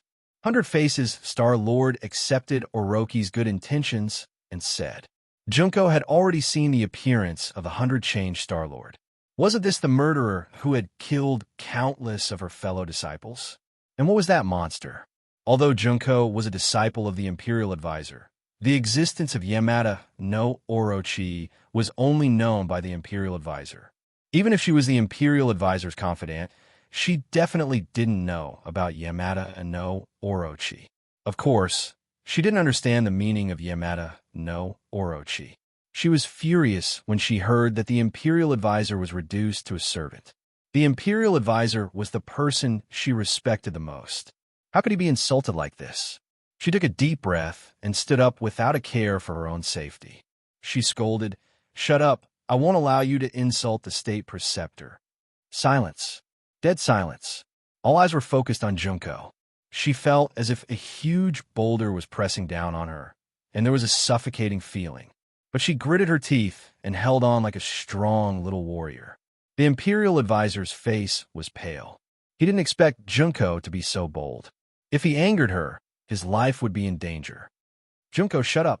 The Imperial Advisor scolded and then respectfully said to Yamada no Orochi, "Yamada no Orochi, she is young and ignorant. Please don't lower yourself to her level." Yamada no Orochi's huge eyes seemed to have magic as he stared at Junko. Junko stubbornly raised her neck and looked at Yamada no Orochi face to face. Those huge eyes seemed to want to swallow her soul, causing her to feel fear and tremble from the bottom of her heart. "How dare you be disrespectful to my master and me? It's a capital offense," Yamada no Orochi suddenly said. The Imperial Advisor's body trembled. He wanted to say something, but in the end, he didn't say anything.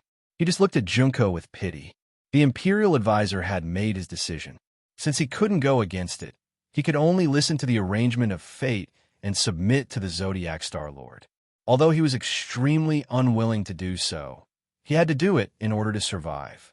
He secretly comforted himself that perhaps it would be easier for him to achieve his previous goal after following the Zodiac Star Lord.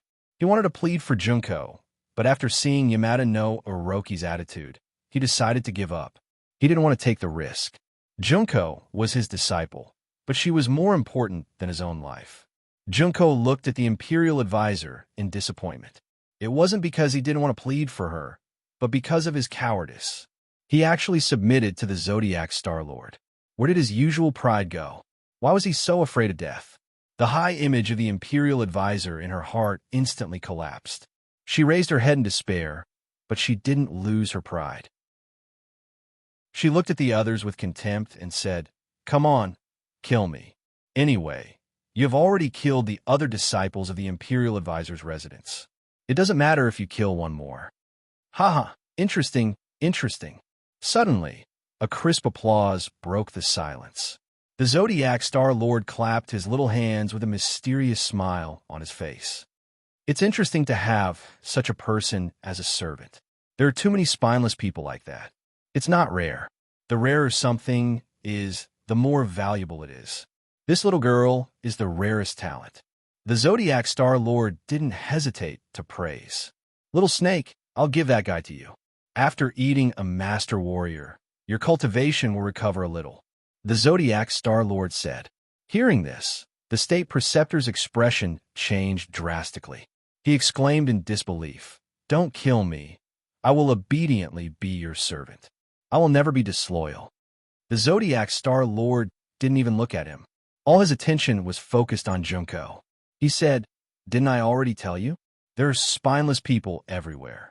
What use do I have for you?" After a pause, 3 words came out from the Zodiac Star Lord's mouth. "Eat him." The Imperial advisor was desperate. He kept compromising, but it turned out to be the worst way. The Zodiac Star Lord didn't buy it. Instead, Junko was appreciated by the Zodiac Star Lord. This was really God's will. The Imperial advisor wasn't a person who accepted his fate. When he heard the 3 words from the Zodiac Star Lord, his body flashed and turned into a stream of light, rushing out of the Imperial advisor's residence. The Zodiac Star Lord still didn't hesitate to look at him. It was as if the Imperial advisor's life and death didn't matter to him. Or, he knew that the Imperial advisor couldn't escape. The huge tail of the Yamada no Orochi arrived first. The sound of the tail breaking through the air was loud, as if it was going to tear the air apart. Bang! With a muffled sound, the Imperial advisor was swept across the waist and flew into the air. He let out a heart-wrenching scream as blood danced in the wind. Junko's heart was fiercely clenched. She wanted to help, but it was already too late. She could only watch as the Imperial advisor flew in the air like a willow catkin. The huge tail was like a whip dancing in the air and wrapped around the Imperial advisor. The Imperial advisor was suffocating, but he couldn't bear the pain. He roared and slapped the scales with both hands. Using all his strength, the strength of this slap could be said to be terrifying.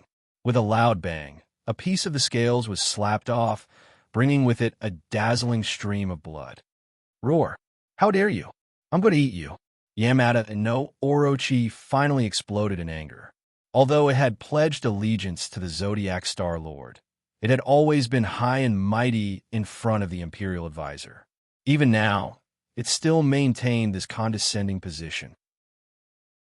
But the Imperial advisor dared to attack it and even injured it. This was absolutely intolerable. The huge tail swung back, and the Imperial advisor flew in the air. Before he could break free, a bloody mouth came towards him. A disgusting smell assaulted his face, almost suffocating the Imperial advisor. His eyes were immediately filled with despair as he looked at the bloody mouth and long fangs that were getting closer and closer. Ah! The Imperial advisor let out a heart-wrenching scream of unwillingness, and then he fell into the mouth of Yamada no Orochi. The scream came to an abrupt end. The Imperial advisor was bitten in half, and the sound of bones breaking was particularly clear in the dark night. It was also particularly ear-piercing, making people involuntarily shudder. Junko trembled and almost fainted, watching her idol fall into the mouth of the monster. This visual impact almost made her collapse. If it wasn't for her extraordinary perseverance, she would have been scared out of her wits. But her body was already trembling uncontrollably. Kacha! Kacha! The crisp sound of bones breaking was incessant, and blood overflowed from the corner of Yamada no Orochi's bloody mouth. That was the Imperial advisor's blood. After Yamada no Orochi swallowed, the Imperial advisor completely disappeared from its mouth and entered its stomach, completing the journey of his life. Suddenly, Yamada no Orochi's eyes lit up instantly, like a searchlight in the dark night, emitting a breathtaking light. Turning its gaze, it swept towards Junko, and Junko subconsciously stepped back. "Don't be afraid, I won't kill you," Hundred Faces Star-Lord said patiently, like a strange uncle tricking a little girl. "Become my servant, and your life in the future will be 1,000 times, 10,000 times more interesting than now." Before his voice fell, he was already in front of Junko, but he didn't move. Instead, it was the head of Yamada no Orochi that carried him to Junko. He slowly stretched out a finger and pointed at Junko's forehead. Junko wanted to dodge, but found that she couldn't move at all. She was firmly locked by the other party's aura.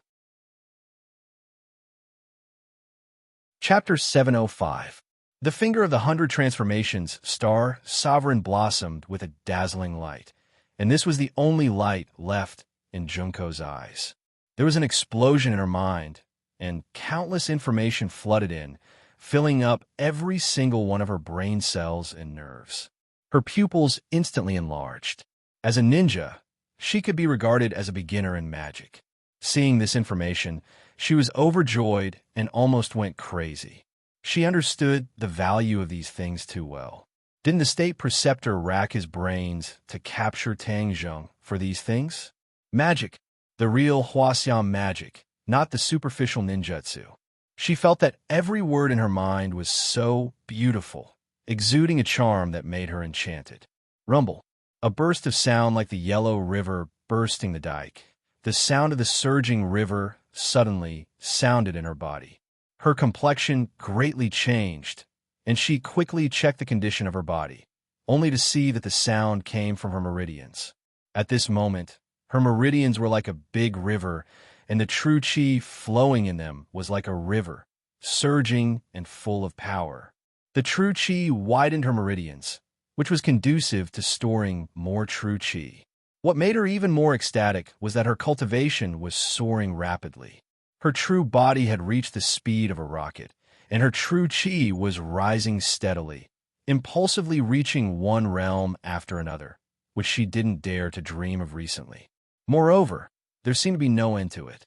She was so happy that she almost fainted. Why did such a good thing fall on her? In the past, she cultivated painstakingly, comprehending the sword in the sword forest, but it was not as good as this instant change. Her eyes couldn't help but fall on 100 Faces Star-Lord's face. That young face and thin body actually contained such a terrifying power. She couldn't help but gradually understand the state preceptor's feelings. It was not that he didn't dare to resist, but that there was no room for resistance. She was not afraid because she didn't know. Now that she finally experienced the horror of 100 Faces Star-Lord, she gradually felt awe in her heart. The finger left her forehead, and the true chi in her body stopped soaring. But for Junko, the current state was the peak that she had never been in before. The 100 Transformation Star Sovereign looked at her and said casually, "I help you to reach the 9th grade of fasting, which is equivalent to the 9th grade of innate realm. The inner strength in your body has been completely dissolved and replaced with true chi, which is the foundation of a cultivator's cultivation. As for the Grandmaster realm, you need to comprehend it yourself. That way, you can gain more." 9th grade innate stage, 9th grade Nidia? Junko sucked in a breath of cold air. She had never dreamed that she would reach such a realm so quickly. Moreover, it was not the 9th grade innate stage, but the 9th grade Nidia stage. Although she had practiced ninjutsu before, she was still a martial artist and not a cultivator. That was because most of the power in her body was transformed from inner strength. However, it was different now. The 100 Faces Star-Lord used the enlightenment technique to dissolve the original inner strength in her body and used true chi to supplement it. Thus, she was completely transformed into a cultivator who could practice all kinds of profound and unfathomable spells. Without a doubt, Junko was overjoyed by this change. Although she had not tested it yet, she already felt that if she used the previous illusion technique, it would definitely be twice the result with half the effort. "From now on, you are my servant. I will teach you more powerful spells. The 100 Faces Star Sovereign said. Junko hesitated for a moment and acquiesced to the 100 Faces Star Sovereign's words. Facing this kind of temptation and being intimidated by the 100 Faces Star Sovereign, she finally did not have the courage to refute and chose to compromise. She looked at the 100 Faces Star Sovereign and asked nervously, "Then when can I defeat Tang Zheng?" Tang Zheng is also at the 9th grade of fasting, but he has more spells and a divine weapon in hand. Of course, you are not his opponent now, but as long as you follow me, that day will not be too far away. Yes. Junko nodded heavily, and her eyes flashed with intense sparks. The Imperial Preceptor's residence was destroyed, and even the Imperial Preceptor's body was not left. Junko did not attribute all of this to the 100 Faces Star Sovereign, but to Tang Zheng. The fuse of all of this was Tang Zheng. If it were not for him, everything would be normal, and there would not be so many things at all. Therefore, she hated Tang Zheng to the bone and wanted to eat his flesh and drink his blood. The 100 Faces Star Sovereign smiled and looked into the distance. From a mountain peak, he could see the situation outside the Imperial Preceptor's residence clearly. He narrowed his eyes slightly and patted Orochi's shoulder, saying, "Don't you want to increase your cultivation?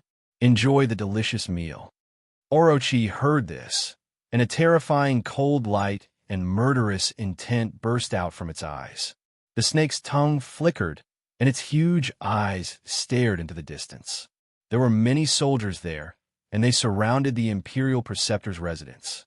They were armed and ready, and they did not know that misfortune was about to befall them. When they saw several figures floating down from the mountain peak in the distance, everyone's nerves became more tense, and they subconsciously tightened their grip on the guns and ammunition in their hands. "Who are you? Stop right there," the officer shouted, trying to stop them.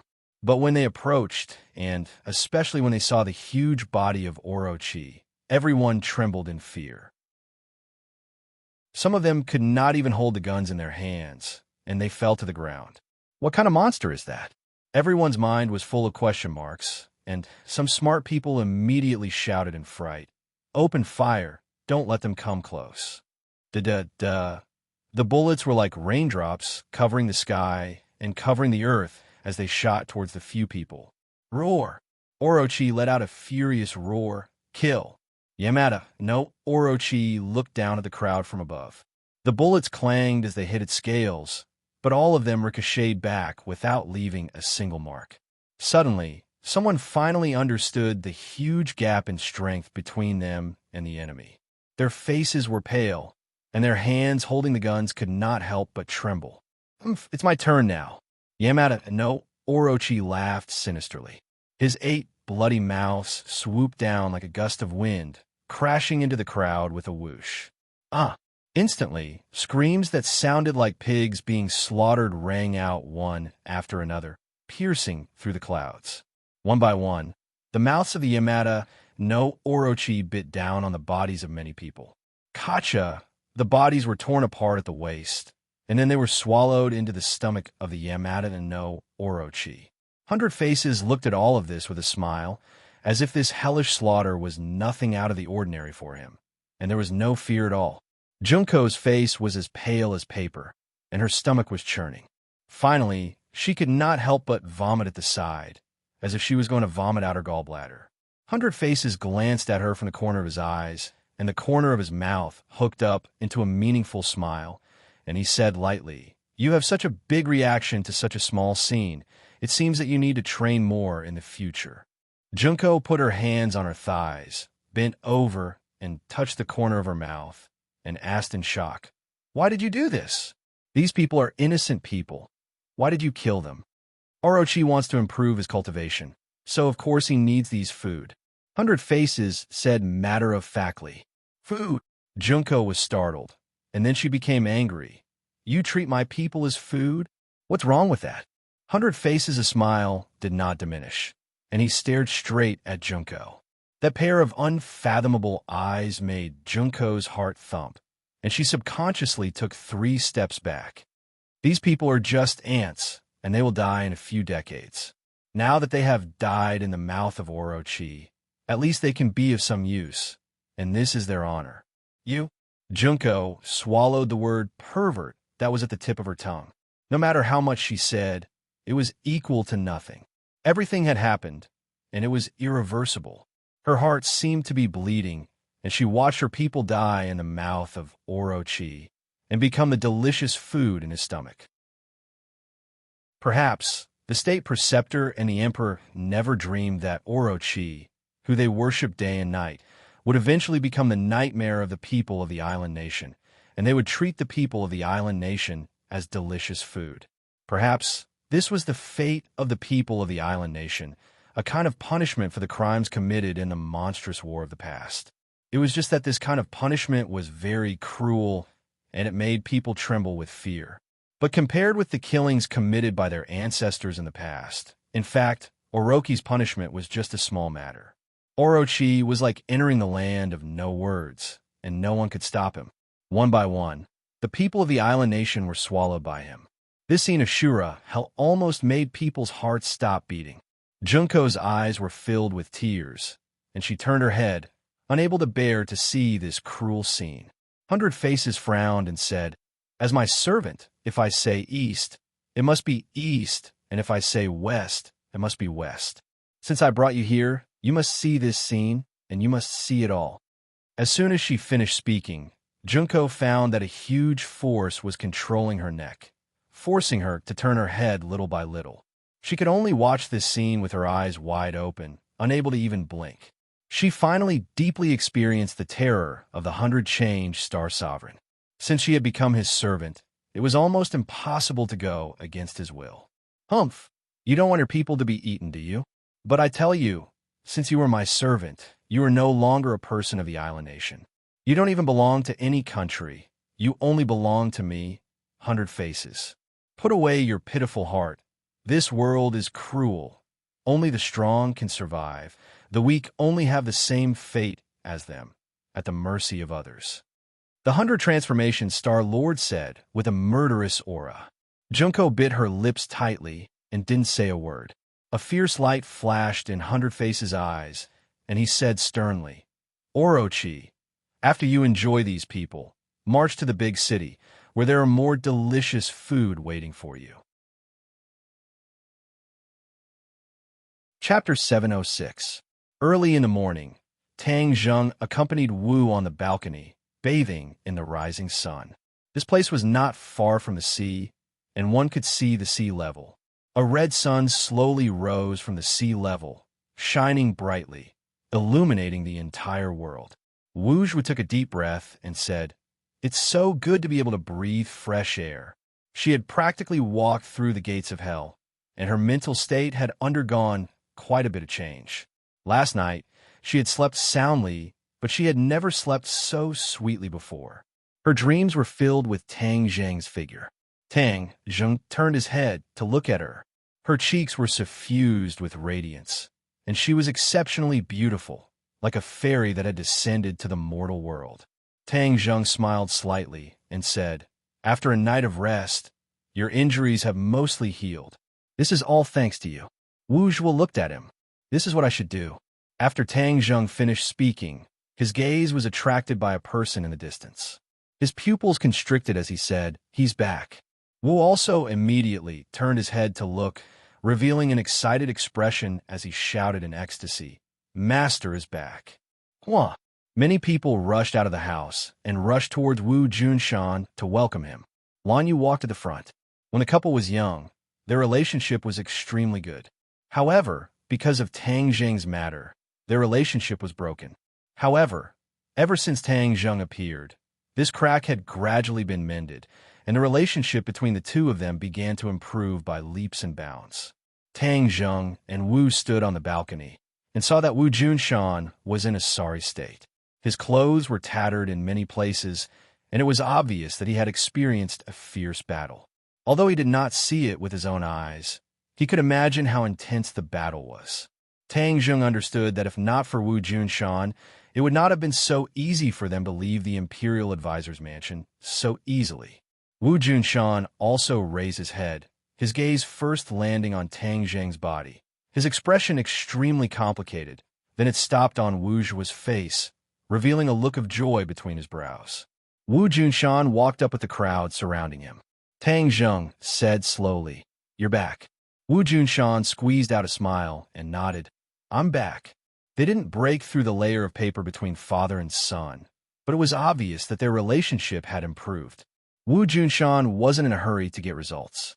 Getting Tang Zheng to take the initiative to speak was already a rare improvement. "Marshal, how are your injuries?" Wu Junshan asked again. "Master, Tang Zheng has cured me." Wu Junshan revealed a gratified expression as he took a deep look at Tang Zheng. Subconsciously, Tang Zheng was still somewhat resistant to Wu Junshan. His expression turned solemn as he asked, "What happened to the 100-change-star sovereign in Yamada no Orochi?" Wu Junshan's expression also tightened. Seeing this, the others all gathered around, wanting to know the final result. After a great battle between Multiform Star Lord and Orochi, Orochi escaped into the sea, and Multiform Star Lord chased after him. It seems that the two sides fought again in the sea. As for the final result, I did not see it with my own eyes, but according to my many years of experience, Orochi will definitely not be able to defeat Multiform Star Lord. Sooner or later, he will fall into his hands. Hearing this, everyone's expression turned grim. 100-change-star sovereign was already powerful enough, and with the help of Yamada no Orochi, who else in this world could stop them? Everyone looked at each other in dismay as they thought of this matter. Wu was the first to speak. "Then isn't this world in danger?" Wu Junshan did not say anything, but it was equivalent to tacitly agreeing. Tang Zheng sighed. Even without the 100-change-star sovereign, this world was not necessarily safe. There are too many dangers in this world, but ordinary people did not know about them. "What should we do next?" Lan Yu asked. "We can't go back to that island, and the island nation naturally can't stay there for long." As for Huaxia, with the pervasive Li Palace and the mysterious power behind the Li Palace and the Great Elder, our situation is not optimistic. If we go back, we might be like sheep in a tiger's den. Of course, Lan Yu was not afraid, but she had to consider the safety of the others. These dozens of people who had always followed her husband and wife, she had to think for them. This time, Wu Junshan also fell into silence. He, who was resourceful, was at his wit's end. Originally, he had always thought that his plan was flawless and that the uninhabited island was his last resort. But in the end, after decades of planning, he still couldn't escape the investigation of the Li Palace. Furthermore, he was wiped out in one fell swoop, almost burying everyone's lives. This was his mistake as a leader. Therefore, when Lan Yu asked this question, he couldn't give an answer for the time being. Silence, the oppressive atmosphere spread out. Many people subconsciously lowered their heads, their morale low. The impact of this incident on everyone was self-evident. Now that they saw that their leader was at his wit's end, the hesitation and helplessness in everyone's hearts completely exploded. Seeing everyone's worried expressions, Tang Zheng's mind began to work. Suddenly, he had a flash of inspiration. He remembered the pirate island he had destroyed. That island's whereabouts were uncertain, and even the warships of various countries couldn't find it. And wasn't that island carried by Gue Qiansui? This was a moving island that could change its position at will. It was almost impossible for the enemy to investigate it. Moreover, the island's defense would be combined with Gue Qiansui's. Gue Qiansui had a natural advantage in defense. If he built a new moving island like this, wouldn't these people have a place to go? He couldn't wait, his eyebrows dancing as he said, "I have an idea." The others immediately gathered around. These people were more and more trusting of Tang Zheng. At critical moments, he was always able to turn danger into safety. His strange moves made people involuntarily look forward to it. "What idea?" Wu Junshan couldn't wait to ask. "We want to build a moving island on the sea, so that when everyone lives on it, the enemy will find it extremely difficult to find us. We'll be safe," Tang Zheng said solemnly. Moving island? Everyone was stunned. They didn't expect that Tang Zheng would come up with such an outrageous idea. It was simply unrealistic. As if he saw through everyone's thoughts, Tang Zheng confidently smiled and said, "For others, a moving island is almost impossible, but for me, it is not impossible." Oh, everyone's interest was aroused.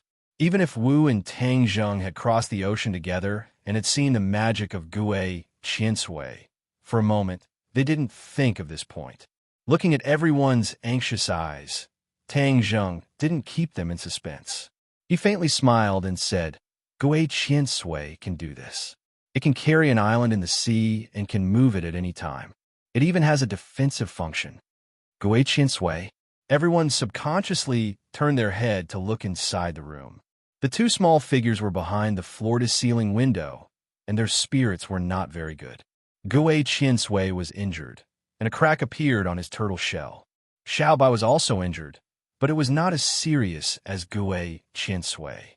But after the continuous battle last night, it consumed a lot of energy. So, the two little guys were a little dispirited. It could do this? Everyone still felt that it was inconceivable. How could Gui Qiansui's small body carry such a huge island? Gui Qiansui opened his eyes. Last night, he had been healing.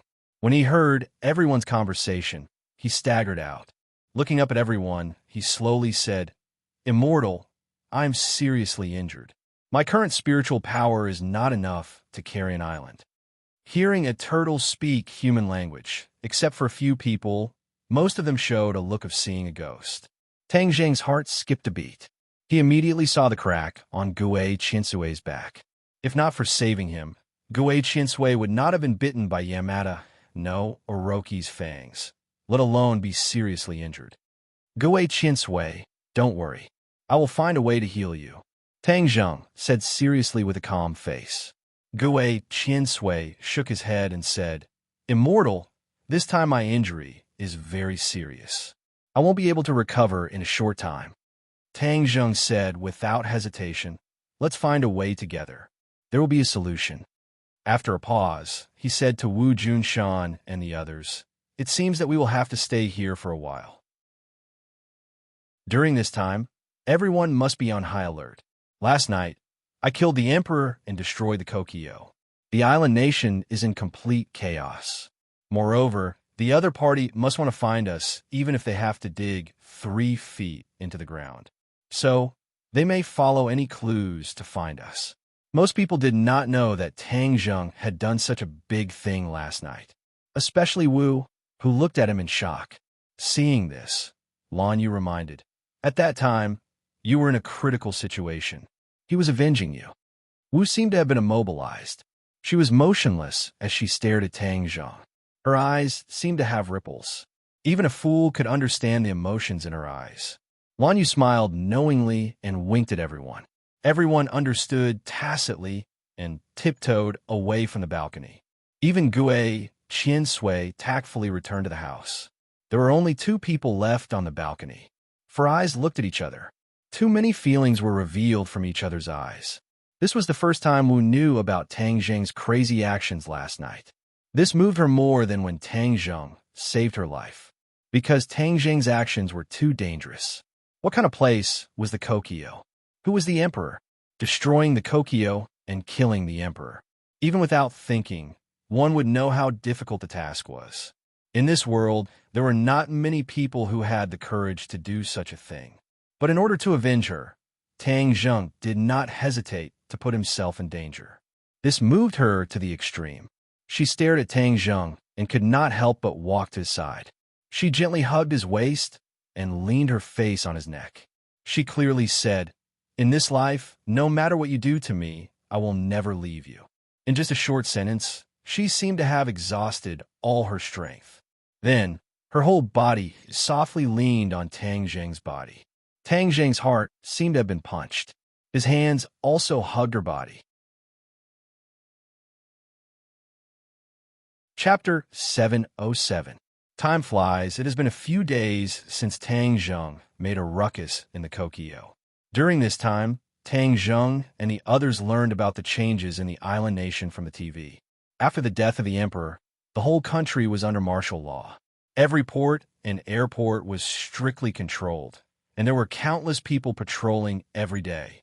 In addition, the royal family also sent out troops to investigate the whole country and vowed to find the murderer even if they have to dig 3 feet into the ground. However, the storm did not completely stop, and there were many cases of people disappearing in many cities, and according to preliminary statistics, there were more than 10,000 people. An invisible fear shrouded the sky of this small place, and the people were in a constant state of panic. Fortunately, the place that Tang Zheng and the others chose was relatively remote, and the carpet search did not reach this place yet. In the past few days, Tang Zheng had been looking for a way to heal Gui Qiansui. However, no matter how many methods he tried, it was all in vain. That crack was still a ghastly sight. Without Gui Qiansui, they could not safely leave the island nation, let alone build a moving island in the sea. Tang Zheng failed again and looked deeply at Gui Qiansui, and his eyes could not help but become gloomy. Immortal, it's all my fault for being useless and dragging you down. Gui Qiansui blamed himself. It is identical to Gui Qiansui. You were injured because of me, and I did not protect you well. Tang Zheng's finger gently brushed the turtle shell and said self-deprecatingly, I have always boasted about how great I am, but now I am helpless. My injury can only be healed after a long time. Unless you have the Turtle Clan's Oracle Bone, then the wound can be healed in a short time. Oracle Bone. Tang Zheng's expression froze and subconsciously sat up straight. What is an Oracle Bone? The Oracle Bone is the sacred object of the Turtle Clan. In ancient times, humans carved many mysterious and complicated words on the turtle shell of my clan. These turtle shells are the Oracle Bone and have unpredictable power. It is the sacred object of the Turtle Clan. Not only can it heal injuries, but more importantly, it contains many of the Turtle Clan's secret methods. And if you practice these secret methods, your cultivation can advance by leaps and bounds. Gui Qiansui said with yearning. Then where are the Oracle Bones? Tang Zheng asked impatiently. Gui Qiansui shook his head. The history of the Oracle Bone is too long. It is said that it has been lost for a long time. The Dragon Clan once collected it, but no one knows where it is. Dragons? Tang Zheng's head twitched. Wasn't the Langia Pavilion the place where the Dragon Clan stored their treasures? Since this Oracle Bone was so powerful, it was naturally a rare treasure. Would it be kept in the Langia Pavilion? Do you think there will be Oracle Bones in Langia Pavilion? Tang Zheng asked. Langia Pavilion? Gui Qiansui's small eyes twitched. He was the one who told Tang Zheng about Langia Pavilion. He shook his little head and said, I don't know either. After hesitating for a moment, it added, the Langia Pavilion is a place where the Dragon Clan keeps their treasures. The Oracle Bone might really be kept there. Tang Zheng raised his eyebrows and was overjoyed. Okay, then I'll go to the Langia Pavilion to look for it. Go to the Langia Pavilion to look for it? Gui Qiansui was shocked. The Langia Pavilion was an important place for the Dragon Clan. Gui Qiansui had only heard of it and had never seen it with his own eyes. Even though he told Tang Zheng about the Langia Pavilion last time, he didn't know that Tang Zheng could directly go to the Langia Pavilion. Seeing Tang Zheng nodding seriously, Gui Qiansui knew that he was not joking. He said suspiciously, Immortal, only the Dragon Clan can go to the Langia Pavilion. We can't do it. Tang Zheng smiled mysteriously and said, I'll tell you a secret. I can also go to the Langia Pavilion. Really? Gui Qiansui was shocked. He raised his little head high. How is that possible? Isn't Langia Pavilion only accessible to the Dragon Clan? Tang Zheng muttered. The five-clawed golden dragon once said that only the Dragon Clan had the dragon seal, and he had it. Now Gui Qiansui said that only the Dragon Clan could go to the Langia Pavilion. Did he really become a member of the Dragon Clan? He shook his head and threw these messy thoughts to the back of his mind. He said seriously, I can really go to the Langia Pavilion. Since the Oracle Bone may be in the Langia Pavilion, then I'll have a try. Do you know which floor the Oracle Bone is on? Seeing Gui Qiansui's confused face, Tang Zheng shook his head and said, It seems that you don't know either. I'll have to explore by myself. It had been a month since the last time he entered the Langia Pavilion. Tang Zheng could enter the Langia Pavilion again. Now, he could only go to the second floor of the Langia Pavilion. There were no oracle bones on the first two floors. It must be on the higher floors. But his cultivation was not there yet. But now there was a glimmer of hope. He had to try. Let's go to the third floor first and see if there are any oracle bones there. Tang Zheng clenched his teeth and said, Gui Qiansui, guard me. Don't let others disturb me. Immortal, are you going to the Langia Pavilion? Yes. How do I get there? Tang Zheng pointed at his own forehead, smiled mysteriously, and said, I'm going. He sat down cross-legged and closed his eyes as if he was a senior monk in meditation. Gui Qiansui looked at him curiously and crawled around him. He did not understand how Tang Zheng went to the Langia Pavilion. At this moment, Tang Zheng was standing in front of the Langia Pavilion.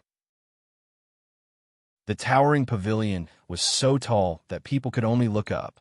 Tang Zheng looked up and muttered to himself, Oracle Bone, where are you? He walked into the Langia Pavilion and went straight to the second floor.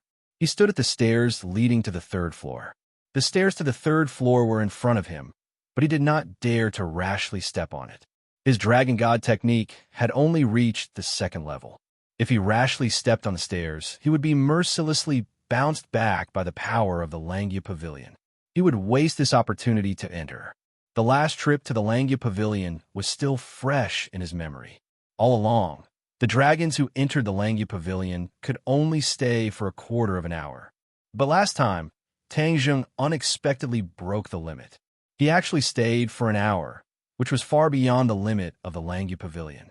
Moreover, at that time, he used the time in the Langia Pavilion to read many books on the first and second floor. He improved his comprehension and benefited a lot.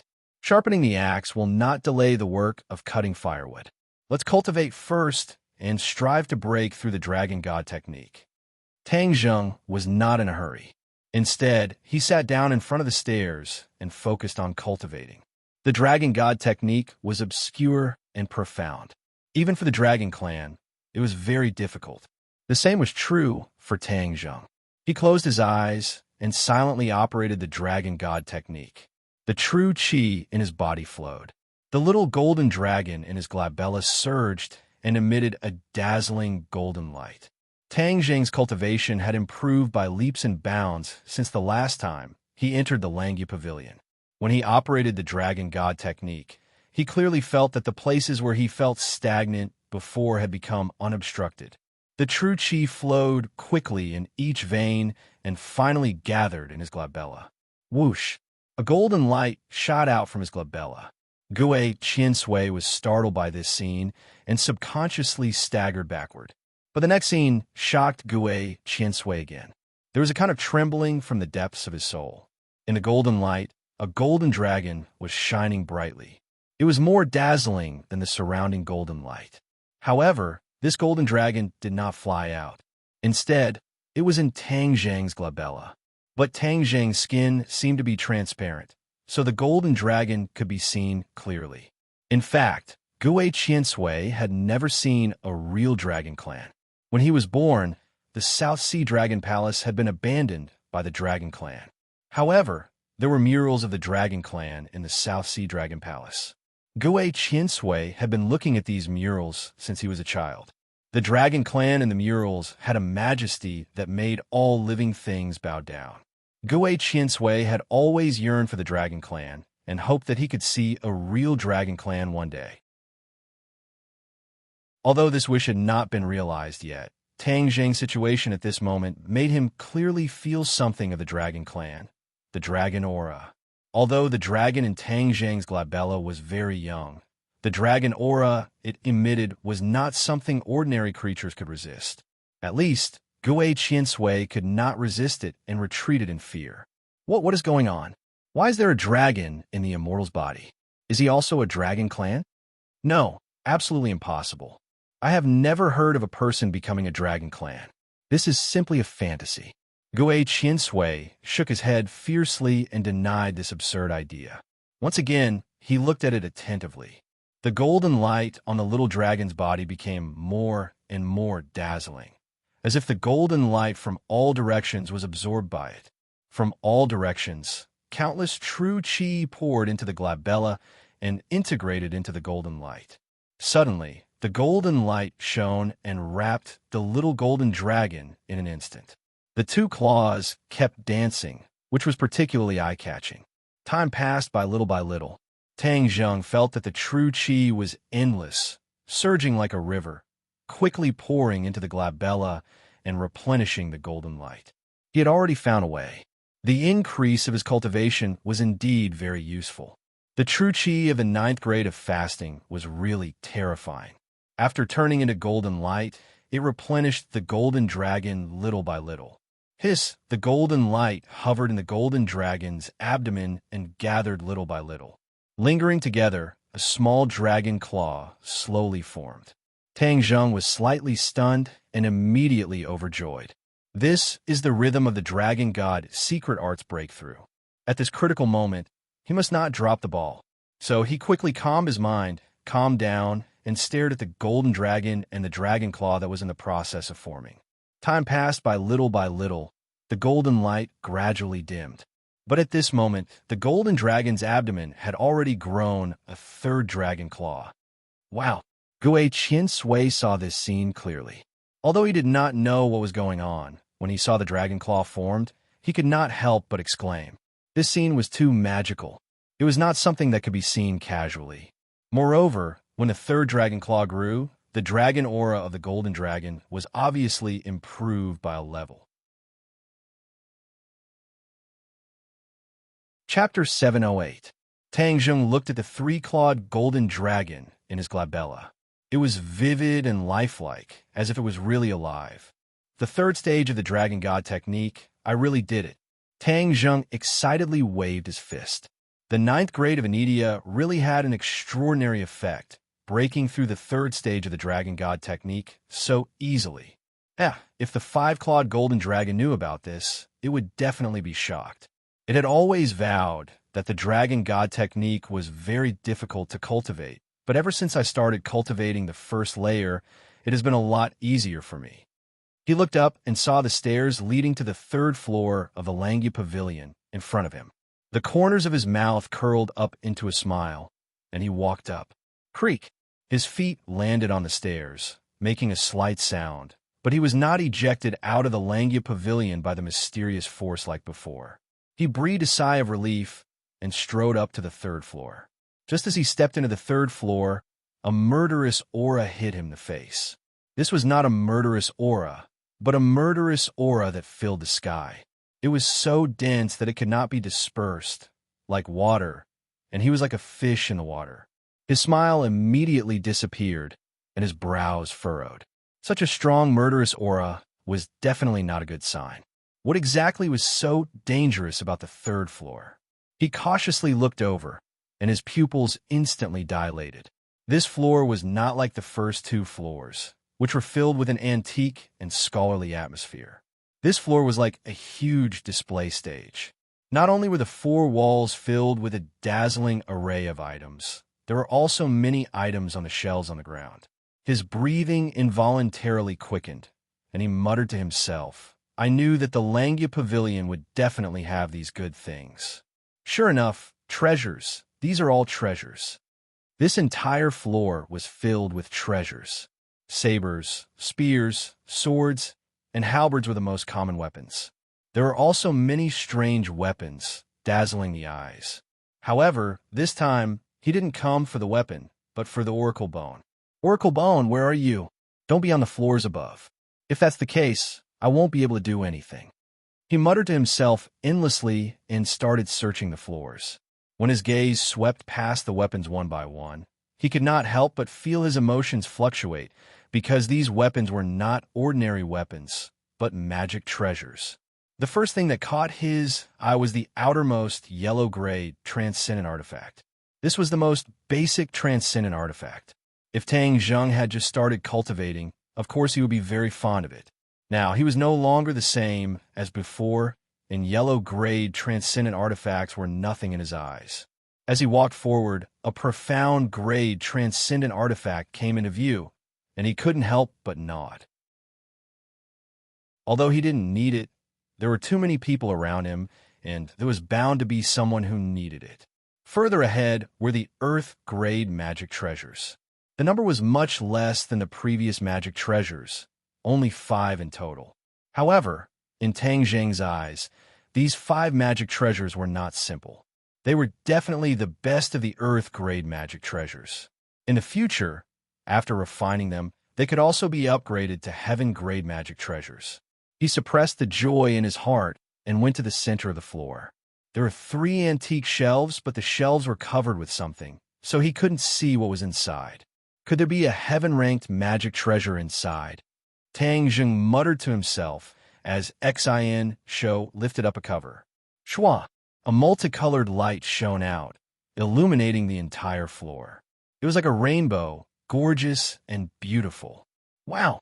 Even though Tang Zheng was experienced and knowledgeable, he couldn't help but exclaim in surprise, because it was really too beautiful. A multicolored ribbon quietly appeared in front of him.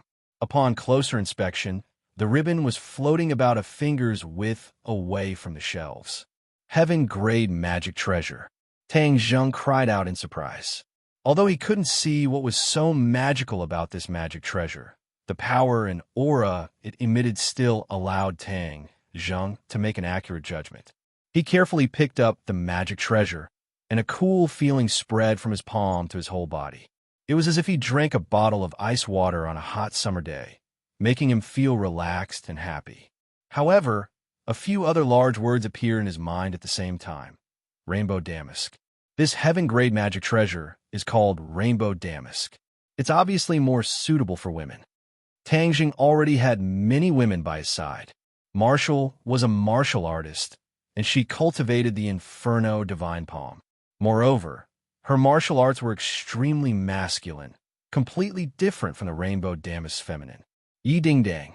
When he thought of her, Tang Zheng's mood couldn't help but become gloomy. Before leaving Huaxia, the two of them had a conflict because of Princess, and, moreover, looking at Yi Ding Dong's appearance, the situation this time was especially serious.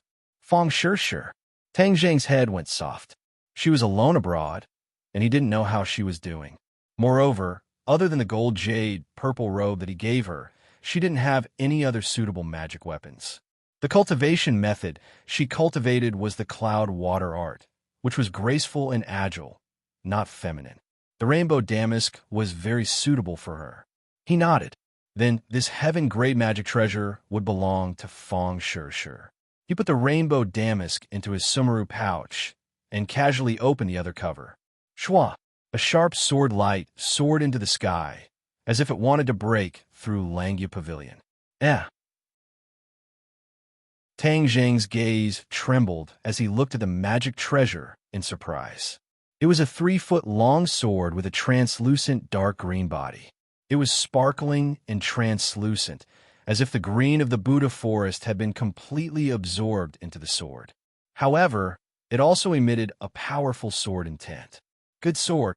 Tang Zheng couldn't help but praise.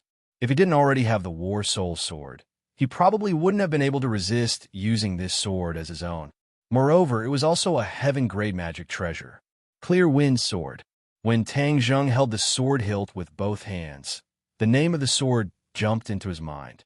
Moreover, this sword had another characteristic that made Tang Zheng startled.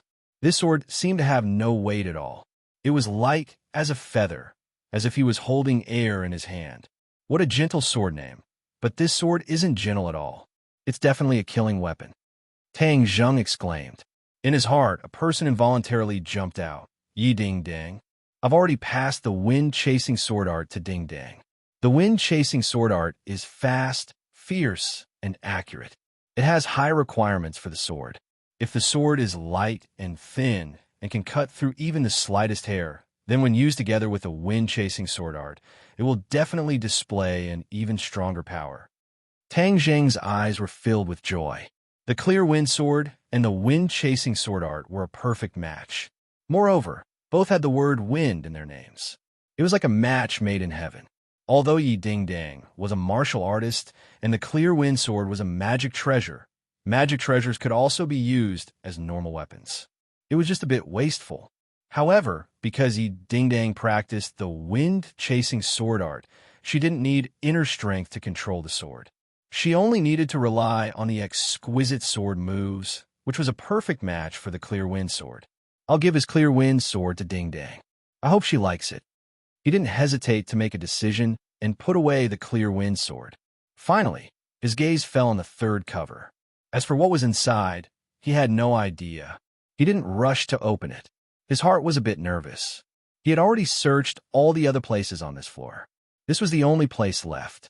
If it wasn't an oracle bone, then this trip would be a waste of time.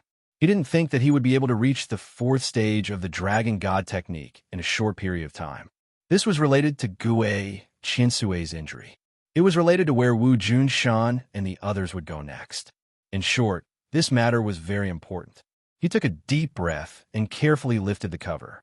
At this moment, his heart stopped beating. His eyes stared straight at it. There was no dazzling rainbow light, no sharp sword chi.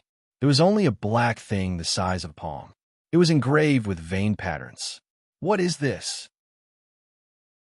Tang Zheng's face revealed a look of suspicion, as the appearance of this item was not that great. It could not be compared to the seven-colored silk or the Clear Wind sword, but since it was placed here so solemnly, then it was definitely not trash. He picked up the thing. There was no reaction. The name of this thing did not appear in his mind. What the hell is this thing?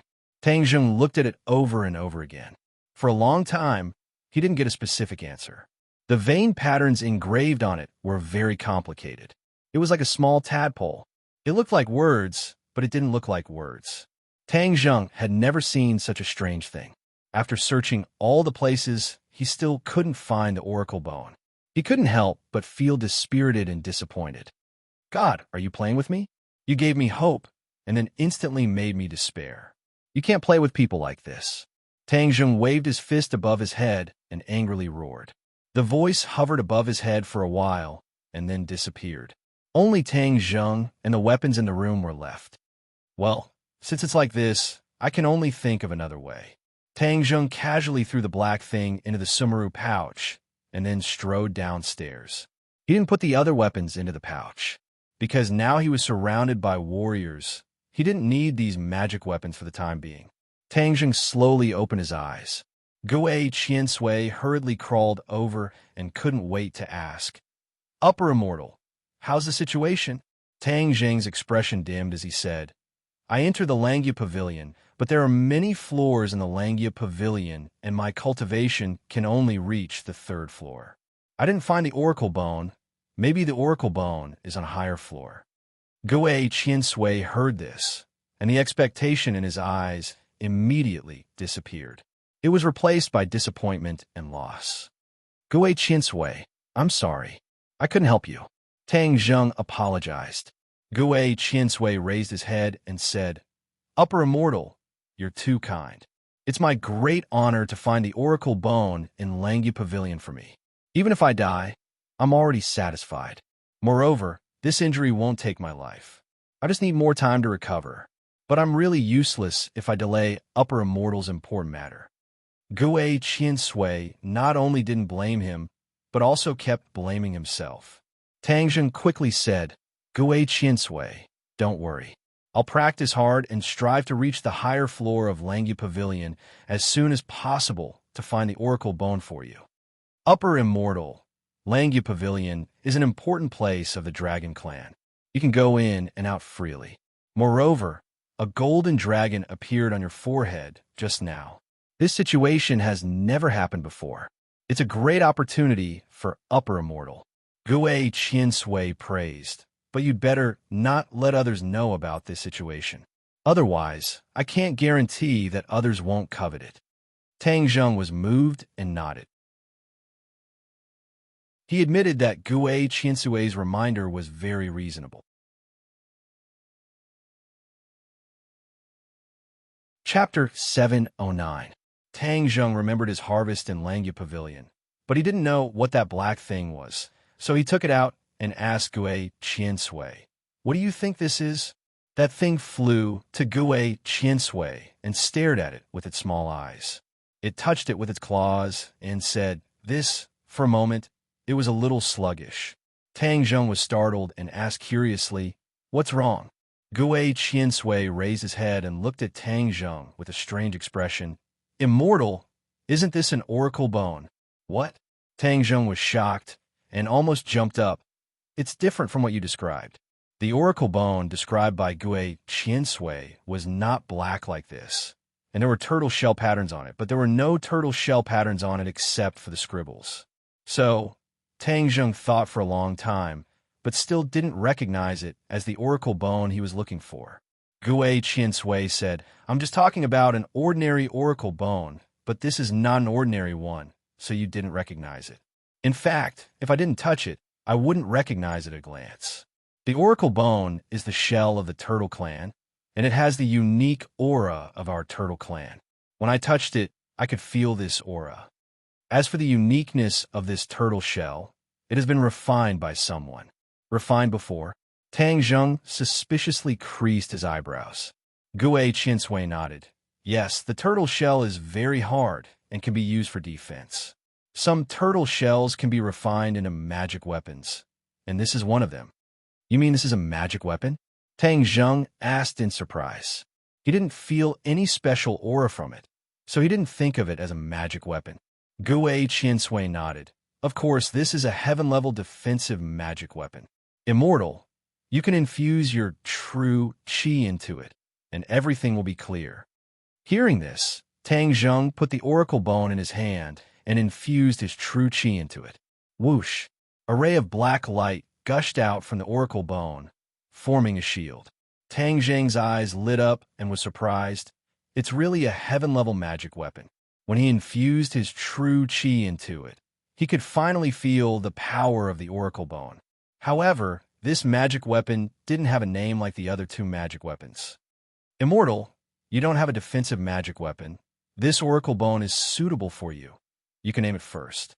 Gui Qiansui said, "Isn't the oracle bone to heal your injuries? Healing won't damage the oracle bone. After I use it, is still a heaven-level magic weapon." Tang Zheng suddenly realized that he had misunderstood and thought that after healing, the oracle bone would lose its use.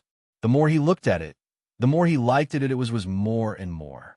Now he had the heaven-shocking bow, shooting sun arrows, battle soul sword, dragon-trapped rope, and 9 revolving pill furnace.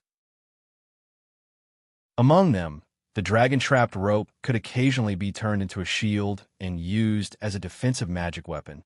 But after all, it was not a true defensive magic weapon, and its defensive power was not strong. If he had a magic weapon with strong defensive power, his overall strength would definitely have a qualitative leap. Tang Zheng's thoughts fluctuated as he played with the oracle bone. Since the oracle bone is the sacred object of your turtle clan, then let's call it Sacred Armor Shield. Sacred Armor Shield, good name. This matter should not be delayed. Use it to heal first. Tang Zheng impatiently urged. "Yes, Immortal, please wait for a moment." With the oracle bone, Gui Qiansui was full of confidence and spirit. The oracle bone flew into the air and flew above Gui Qiansui's head. Suddenly, a ray of light shot out from Gui Qiansui's back and directly hit the oracle bone. The oracle bone buzzed and shook, then a ray of black light fell and merged with the light on Gui Qiansui's back and fell on his turtle shell. In an instant, Gui Qiansui was wrapped by the black light, and Tang Zheng could not see what was happening. He silently stood by the side and stared at Gui Qiansui. At this time, Marshall quietly walked in from the outside. When she saw this scene, she was surprised and asked, "What is going on?" "Gui Qiansui is healing. It won't be long before we can leave this place," Tang Zheng said excitedly. Marshall was slightly startled and said with a complicated expression, "That's great." In fact, Marshall's heart was filled with mixed feelings. These few days, although they were in a foreign country and could be in danger at any time, but it was her happiest days. Tang Zheng spent most of his time with her. Moreover, ever since that intimate hug on the balcony that day and the mutual confession of their hearts had come together. They had a tacit understanding and were very sweet. Deep in Marshall's heart, she did not want this perfect state to be broken. She knew that once she left this place, Tang Zheng would not completely belong to her. Yi Ding Ding, Fong Shi, Lu Qingmei, and even Princess and perhaps more women would flock to Tang Zheng. Then she would not be able to monopolize him. She did not feel it before, but now she faintly felt sour, but she had been silently burying this feeling in the bottom of her heart. However, she also knew that this was completely her wishful thinking and was not realistic at all.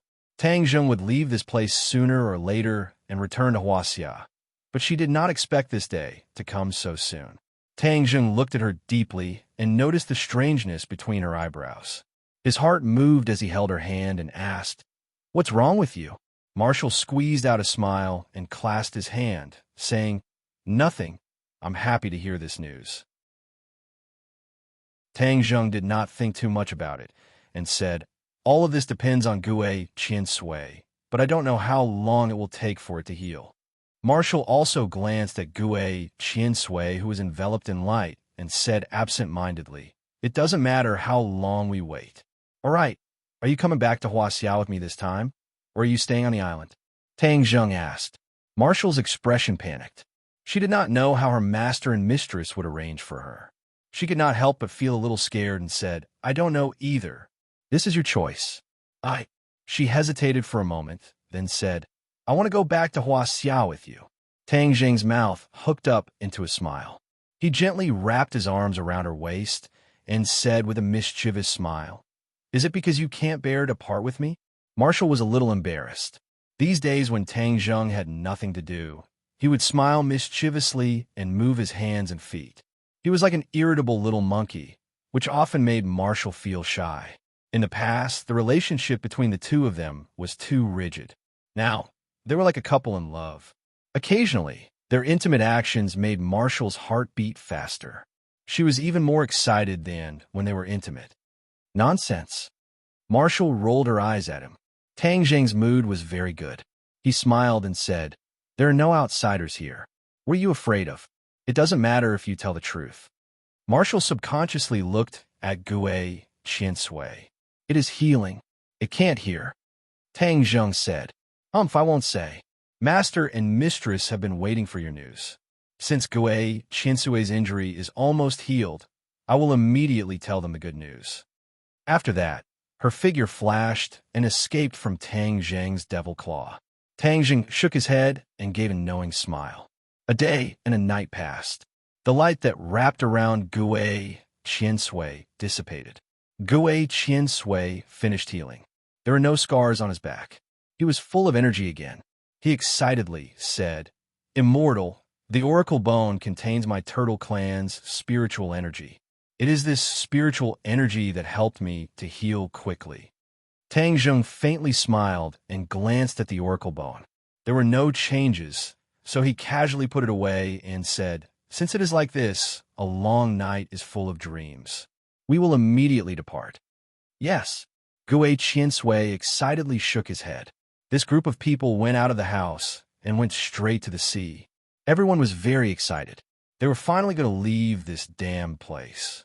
They almost lost their lives. Moreover, some of their companions were sacrificed.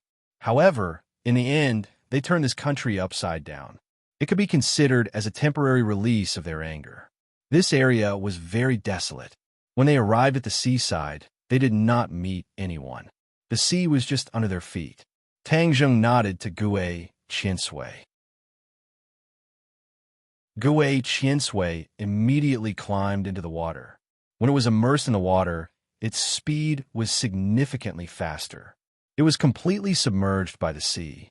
Gue Qiansui stopped, turned around, and opened his mouth. A bubble came out of his mouth. This bubble was getting bigger and bigger. Finally, it became the size of a room, enough to accommodate dozens of people. If we enter the bubble, we can dive to the bottom of the sea.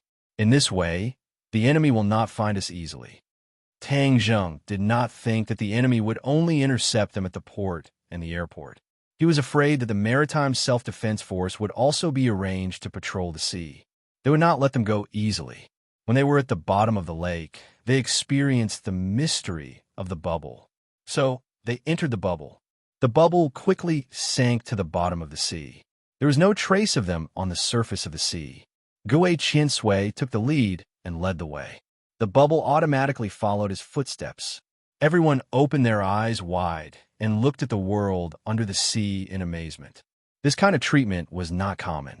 They should seize the time to enjoy the beautiful scenery of the sea. The bottom of the sea was really beautiful. Countless kinds of fish swam from both sides of the bubble. Some of them curiously looked around, looking at the strange big bubble and the people inside. Wu opened his eyes wide and looked around. His face showed a surprised expression. Wu Junshan and Lan Yu looked at each other. Both of them showed a gratified expression. All of this was due to their son's credit. The student surpasses the master. Qiansui Gui and Bubble were not slow. They had already drifted far away from the coast and arrived at the deep sea. The surrounding scenery was more colorful, and there were many huge fishes swimming by on both sides. It was a sight to behold. Chapter 710. Seeing Gui Qiansui stop, everyone's nerves tightened. Tangjin quickly asked, "What's wrong?" "We encountered an enemy." "Enemy?" Everyone was surprised. They were in the deep sea. How could they encounter an enemy? However, everyone quickly understood what was going on. They saw a huge black object flying over from afar. Submarine. Everyone suddenly realized that the island nation had not only intercepted and investigated in the sea and the air, but also deployed a submarine at the bottom of the sea. Tang Zheng and the others thought that they were undetected, but they accidentally ran into the enemy's encirclement. Many people's complexion suddenly changed. They were in the deep sea and not on land. Submarines were undoubtedly the overlords of the sea. Although they were strong individually, they could not use their skills in the sea. Gui Qiansui seemed to know what everyone was thinking. He stood in front of the bubble and said, "Don't panic." "So what if it's a submarine? They can't do whatever they want in the sea." Tang Zheng smiled and comforted them. "Don't worry, everyone. Gui Qiansui has his own countermeasures." Seeing that Tang Zheng was so confident, everyone temporarily relaxed and returned to their stomachs as they stared ahead without blinking. The submarine had already approached. Compared to such a huge object, Tang Zheng and the others were like weak little dots that could not withstand the wind. They would be easily smashed into pieces.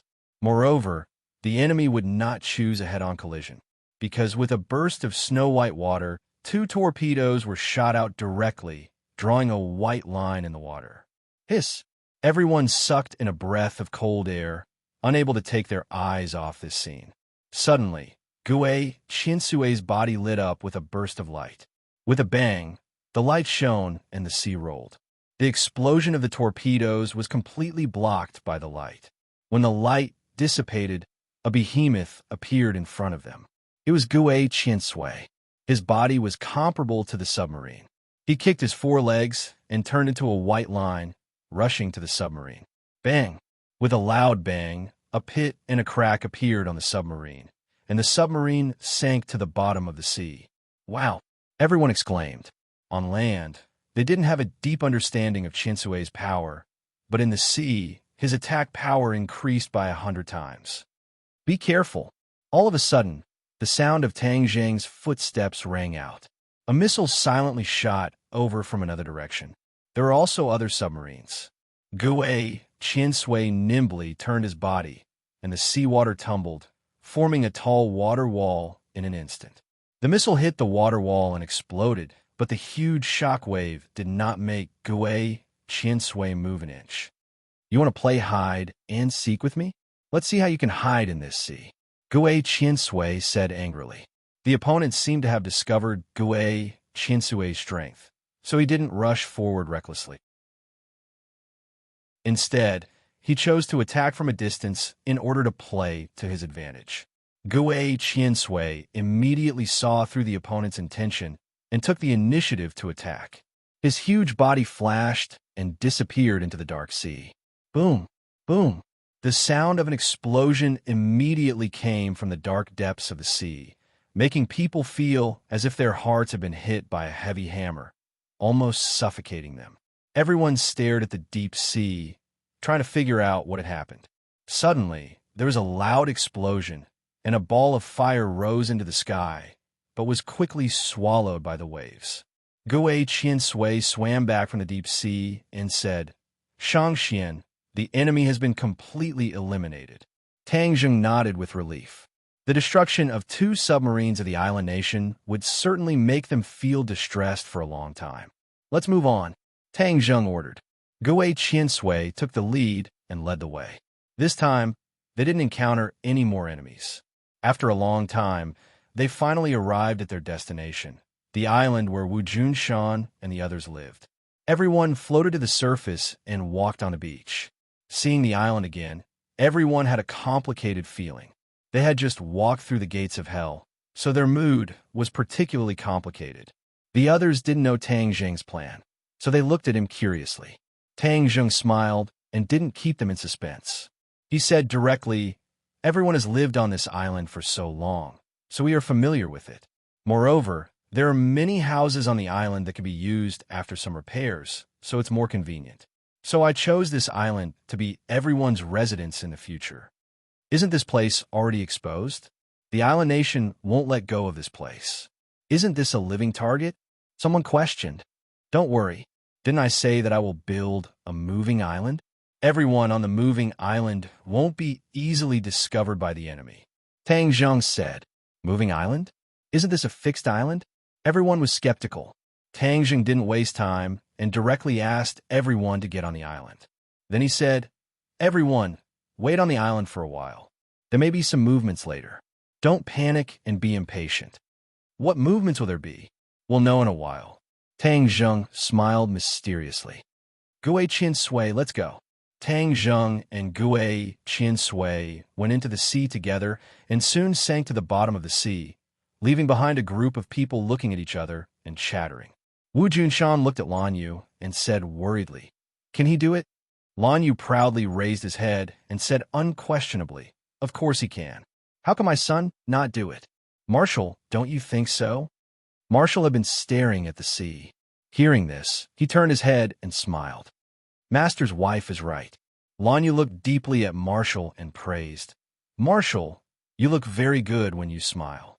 You are very feminine. In the future, smile more when you are beside Tang Zheng. He will definitely like it. Men like feminine women.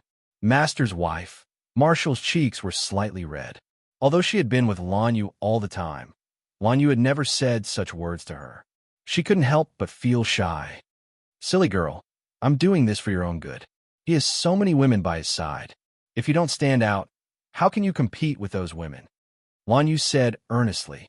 Marshall's cheeks turned even redder. He wished he could find a hole to hide in. Cough. Hearing this, Wu Junshan suddenly coughed, reminding them that there were others.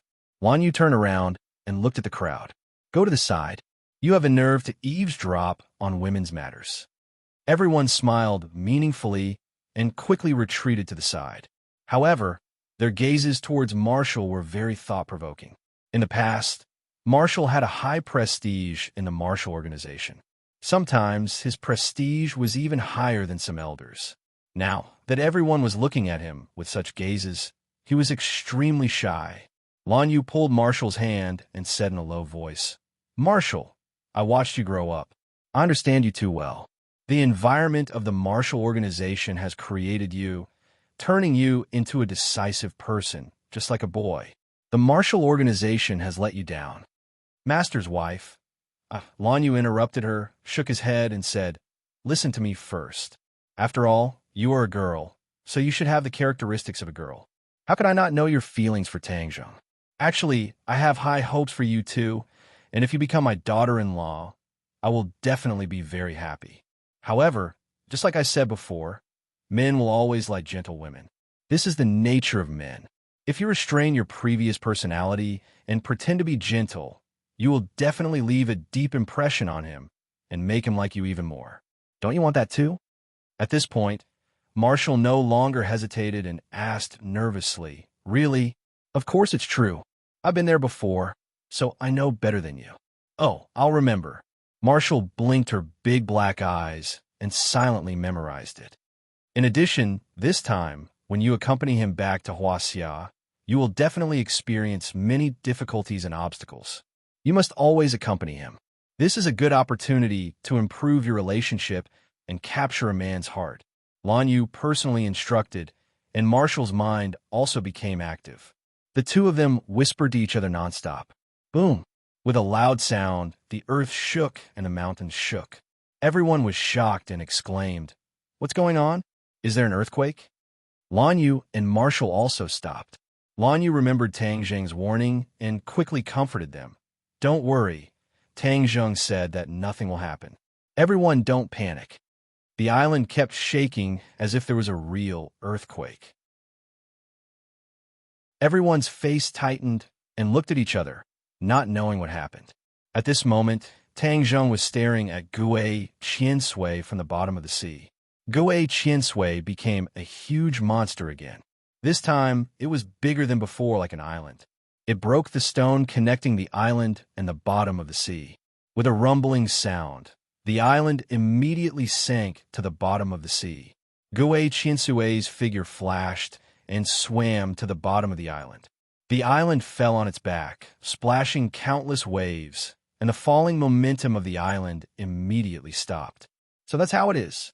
Although Tang Zheng already knew about Gui Qiansui's plan, seeing it with his own eyes, he still couldn't help but feel shocked. Gui Qiansui was really too powerful.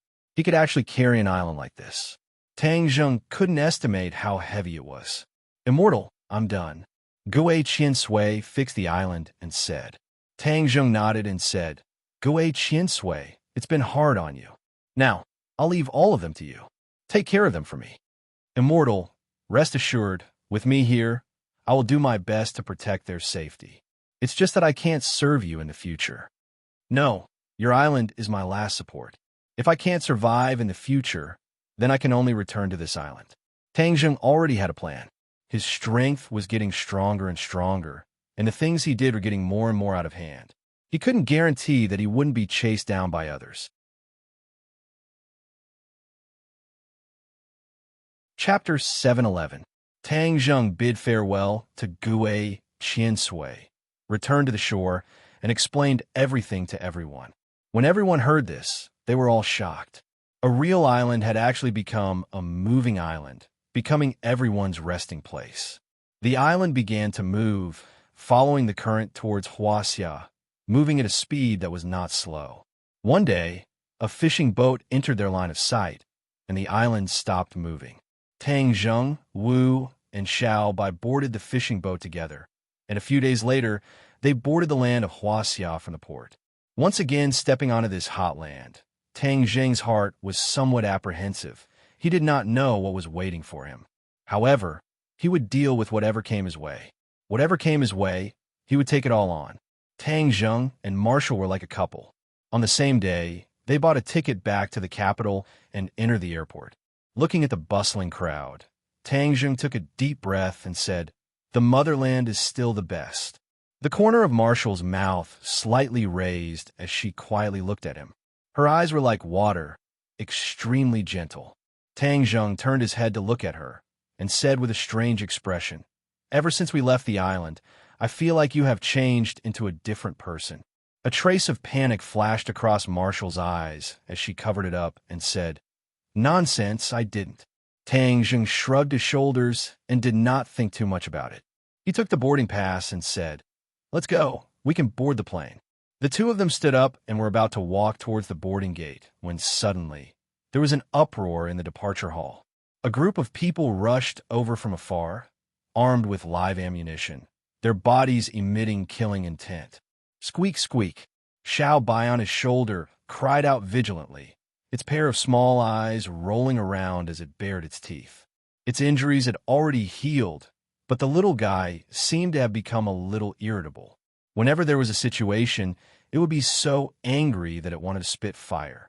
Tang Zheng rubbed its head and warned, "Xiao Bai, don't act recklessly." Xiao Bai was under his illusion. The others could not see Xiao Bai's existence at all. Marshall's pupils slightly constricted as she stared at the group of people rushing over and said in a low voice, "It seems like they are coming for us." Tang Zheng expressionlessly said, Of course they are coming for us.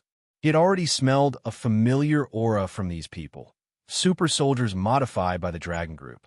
The Dragon Group's genetic modification project was a great success. Who knows how many super soldiers they had modified. Furthermore, the four heavenly kings were the best of the best.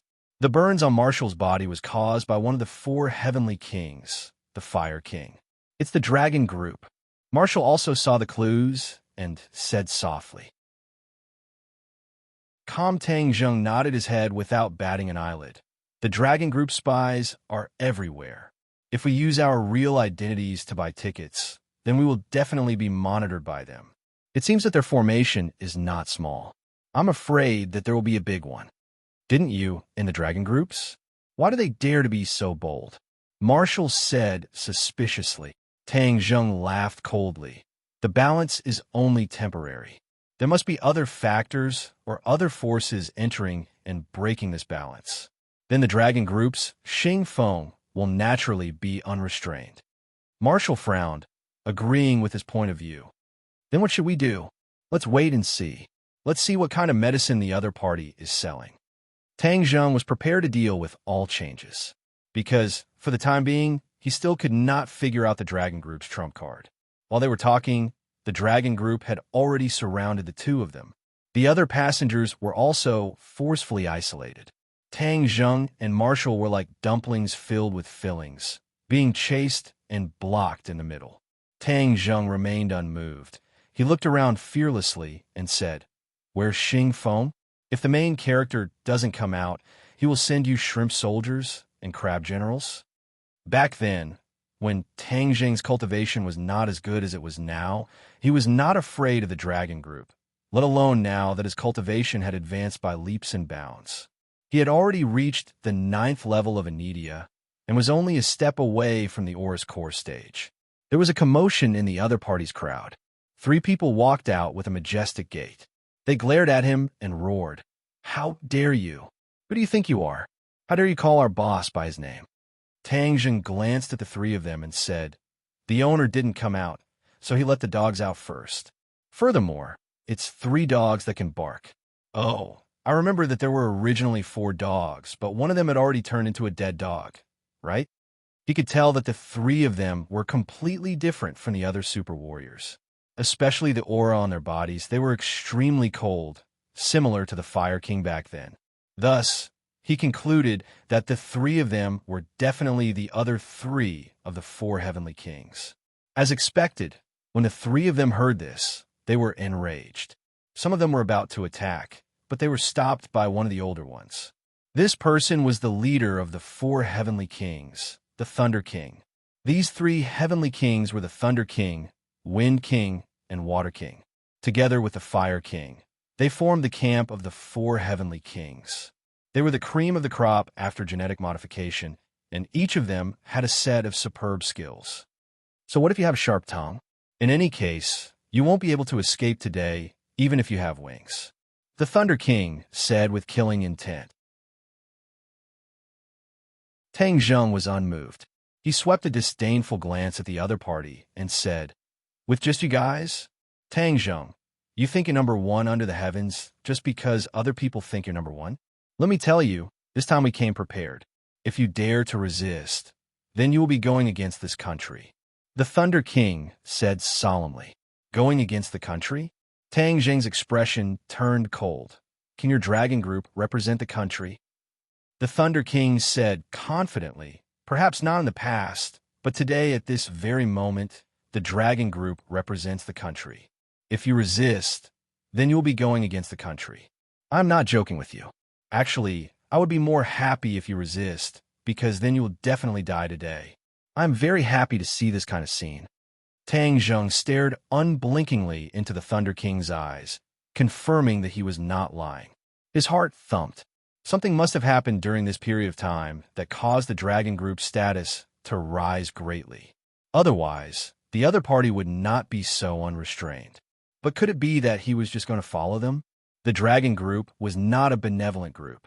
As long as he fell into their hands, it would be like a lamb entering the tiger's den. Even if he did not die, he would lose a layer of skin. Seeing Tang Zheng's expression change, The Thunder King said with killing intent. "There is no time for you to consider. Since you're not going to surrender, then we will take action directly. Resist as much as you want. The more you resist, the more people you kill, and the happier I will be." As if trying to goad him, these words caused Tang Zheng's eyelids to twitch. Flames of fury shot up within him. In the blink of an eye, the Thunder King waved his hand, and the other super soldiers charged forward. In an instant, the airport was in chaos, and screams rang out everywhere. This kind of scene was rare, and there were still many people who stopped to watch. Tang Zheng had originally wanted to call Su Yingtian to clarify things, but the other party's movements were too fast. Before he could take out his phone, the attack had already reached him. Tang Zheng frowned deeply, weighing the pros and cons. In the end, he decided not to take a loss for the time being. Otherwise, if he fell into the other party's hands, he would be at their mercy. "Do it," he called out in a low voice. Just as he was about to counterattack with his martial arts, he heard a thunderous voice ring out. "Stop, all of you stop. I want to see who dares to make a move today. Then I will definitely make him regret being born into this world." This voice was crude and filled with an explosive aura. However, it was as if it had a magical power, causing everyone to subconsciously stop what they were doing. The three heavenly kings frowned at the same time. Today, the three of them had made a move together, and that meant that they had a plan in mind. If Tang Zheng resisted, the three of them would work together to capture him, or even kill him directly. This was Xing Feng's plan. It was a pity that an unforeseen event had suddenly occurred. If they wanted to carry out this plan, it would be harder than ascending to the heavens. Moreover, there was a possibility that they would achieve the opposite of what they wanted. Even the three heavenly kings could not bear this responsibility. Another group of people charged in, and like a spear, they charged at the people from the dragon group, causing them to sway unsteadily and fall into disarray. A tall figure came before Tang Zheng, frowning as he looked him up and down. Then he thumped heavily on his chest and said, "You brat, you really make people worry." Tang Zheng smiled slightly and said, "Chief Su, you came just in time. I had no choice but to come in time. Do you think I don't know your temper? If I had come just a little later, you would have directly torn down this airport. That would have been a huge mess." As he said that, Su Yingtian glanced at the people from the dragon group and said, "Wouldn't that be fulfilling their wishes? I want you to stand by and watch this kind of thing happen." The Thunder King's expression changed slightly, and he walked out, furiously saying, "Chief Su, Tang Zheng is someone that our boss specifically wants. Are you trying to stop us and go against the dragon group with such a big lineup?"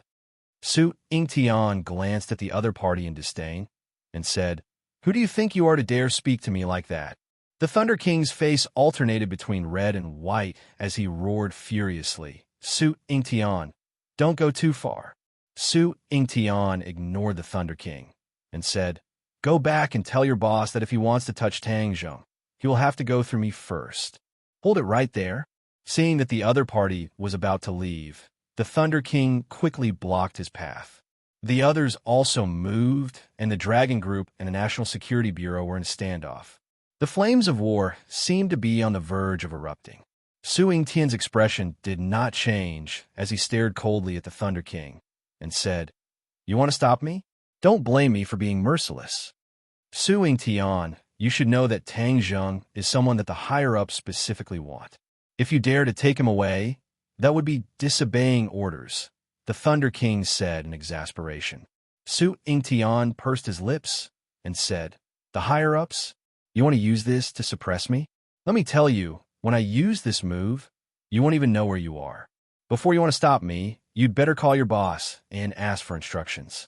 Otherwise, you'll suffer a loss and have no one to reason with." Su Yingtian's aura was strong, and his entire body was exuding a tyrannical aura. The Thunder King did not dare to underestimate him at all. Seeing him make such a solemn vow, the Thunder King felt a little guilty, and he took out his phone to make a call. "Yes, I got it." After speaking for a while, the Thunder King's expression turned ugly. As he spoke, he raised his head to look at Tang Zheng and Su Yingtian, seemingly unwilling to accept this.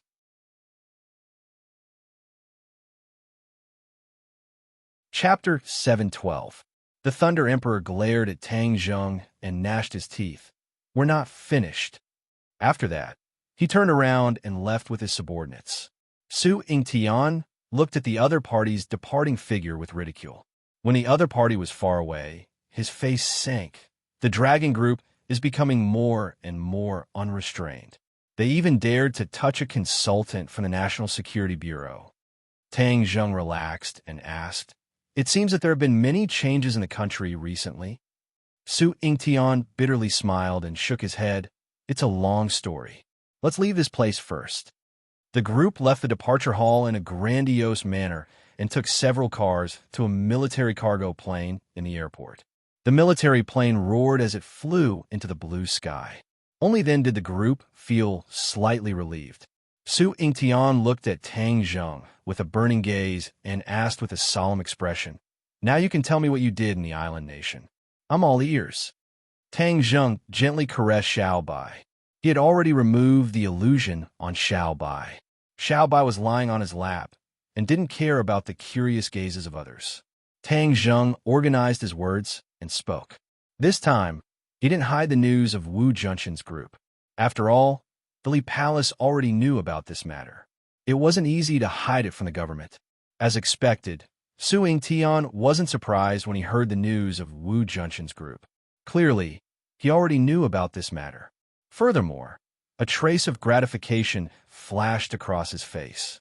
However, when he heard that the Li Palace had colluded with the island nation and betrayed Wu Junshin's group, Su Yingtian's face sank. Almost everyone in Huaxia, including those in the government, didn't have a good impression of the island nation.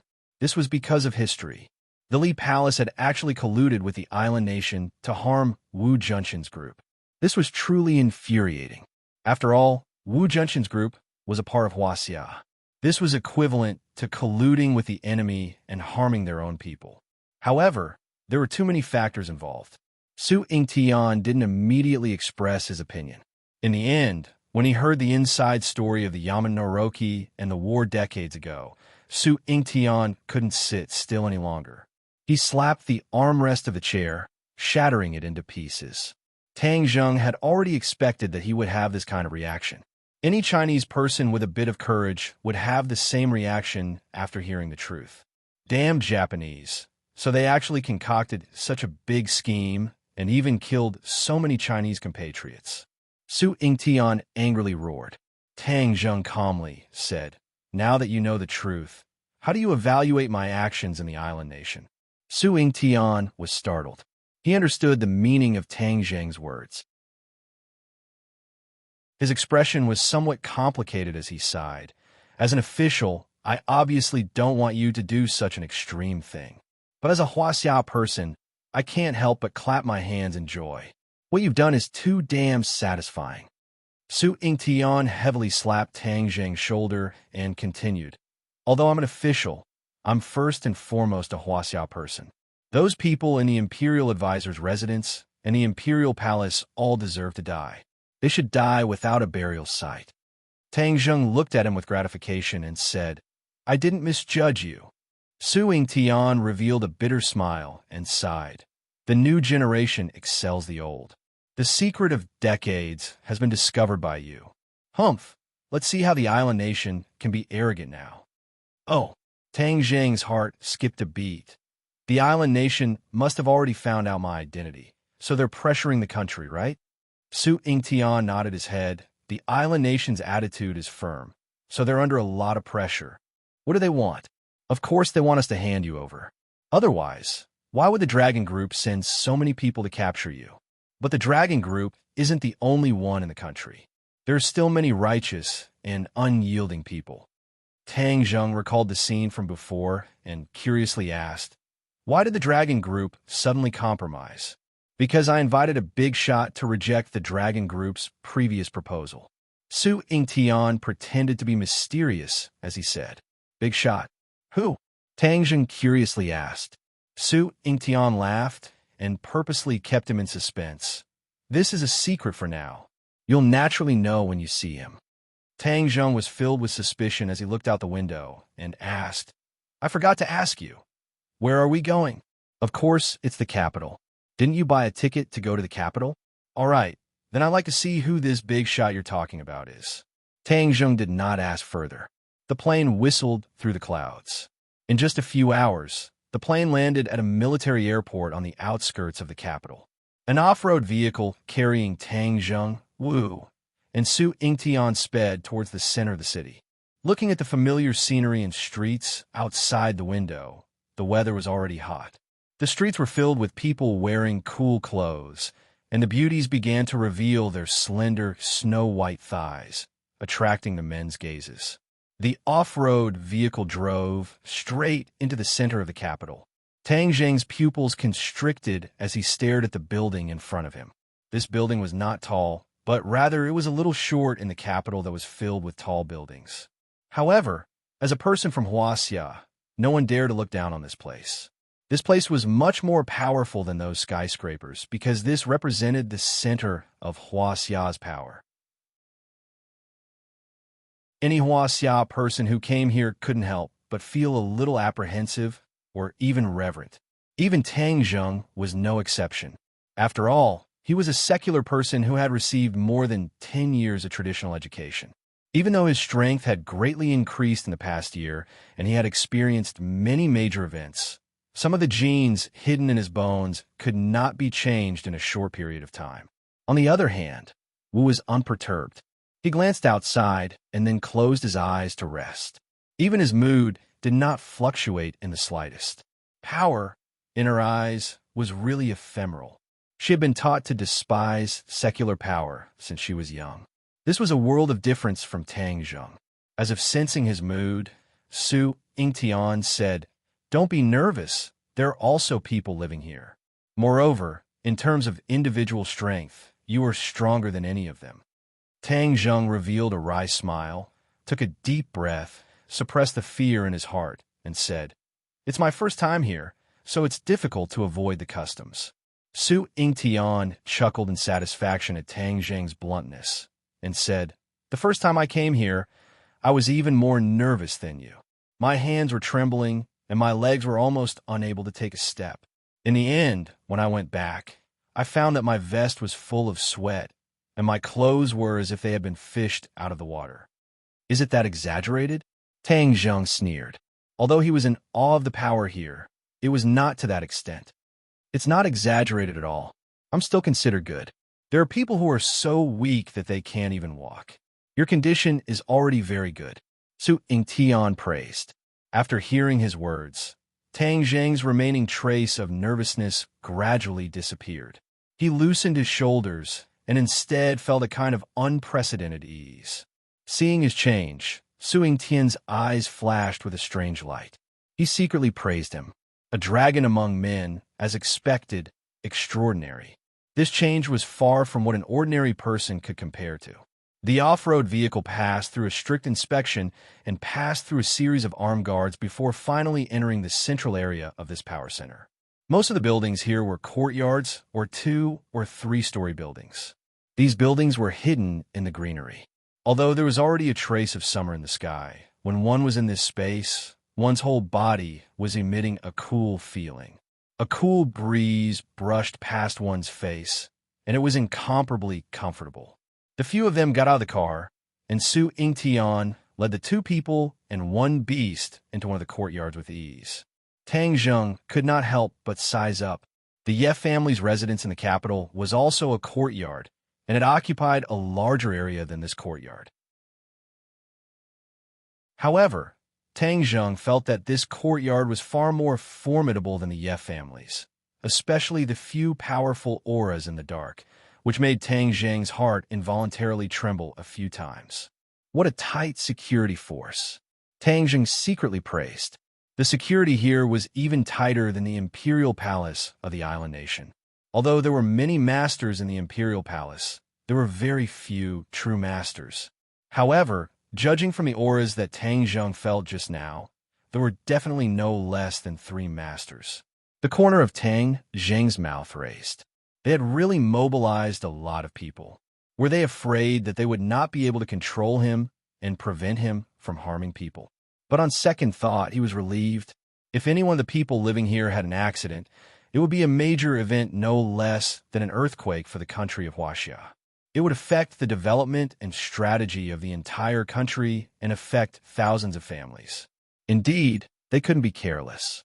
Of course, from the difference in the strength of the guards, it could be seen that Huaxia's foundation was far from what the island nation could compare to.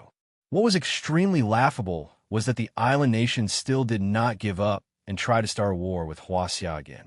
Wu, you and Xiaobai need to stay in this room for the time being. The few of them entered a small room, and Su Yingtian said solemnly.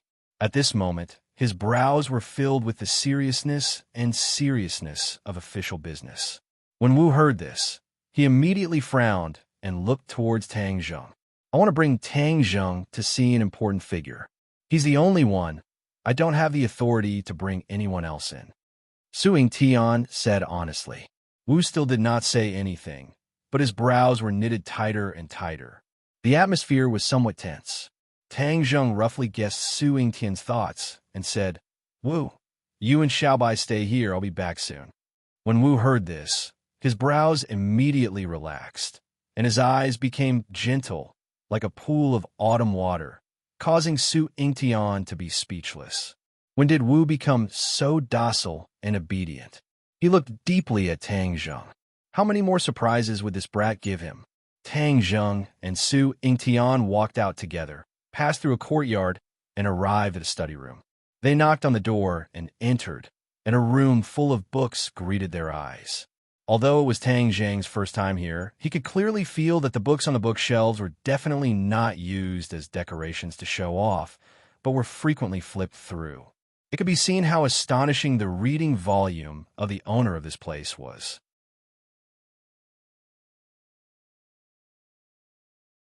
Chapter 713. This back view often appeared on television news and in various news reports. Most of the citizens had a deep impression of it. Tang Zheng was no exception. Although the other party had yet to turn around, Tang Zheng had already guessed his identity. He couldn't help but be stunned. Why was he here to see him? Who was this person? It was the person who had a meeting with Su Yingtian, Xing Feng, and the others some time ago. He was one of the people at the top of the power pyramid in Huaxia, the bureau chief of the central government, an absolute big shot. Compared to him, all the officials rumored to be in charge of the borders were insignificant. Hearing the footsteps, the bureau chief turned around. His bright and imposing gaze swept past Tang Zheng. He nodded without batting an eyelid and said, Heroes come from the young. It's true that heroes come from the young. You've done such a big thing at such a young age.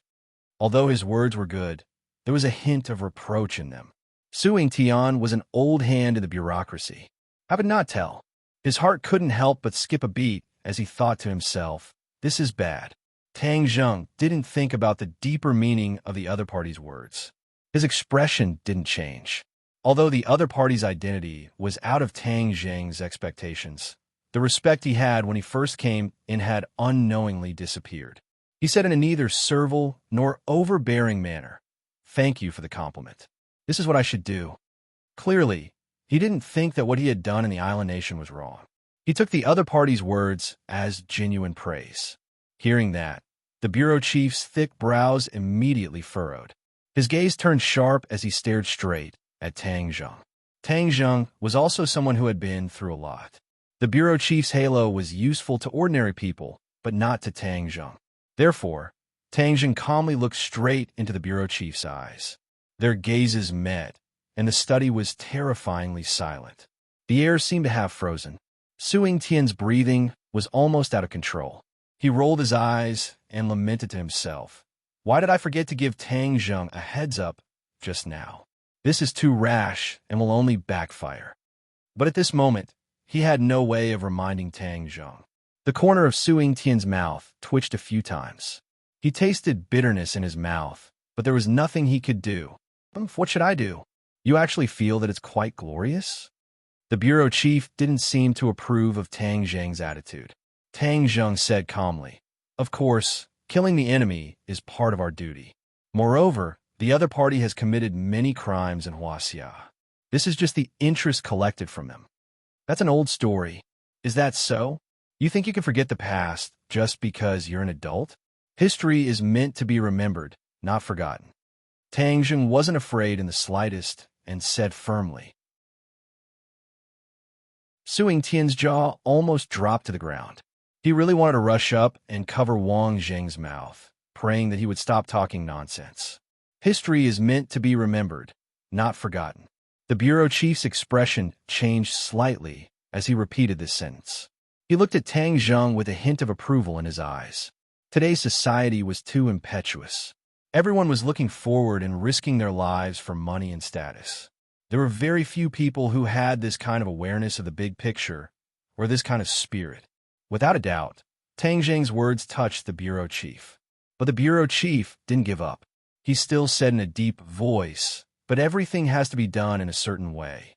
If you mess around like this, you will only end up in a passive position and disrupt the established steps." Tang Zheng didn't give in at all. He said stubbornly, "But sometimes the arrow has to be shot. Island Nation has two malignant tumors, Yamata Noroki and the Imperial Tutor's residence.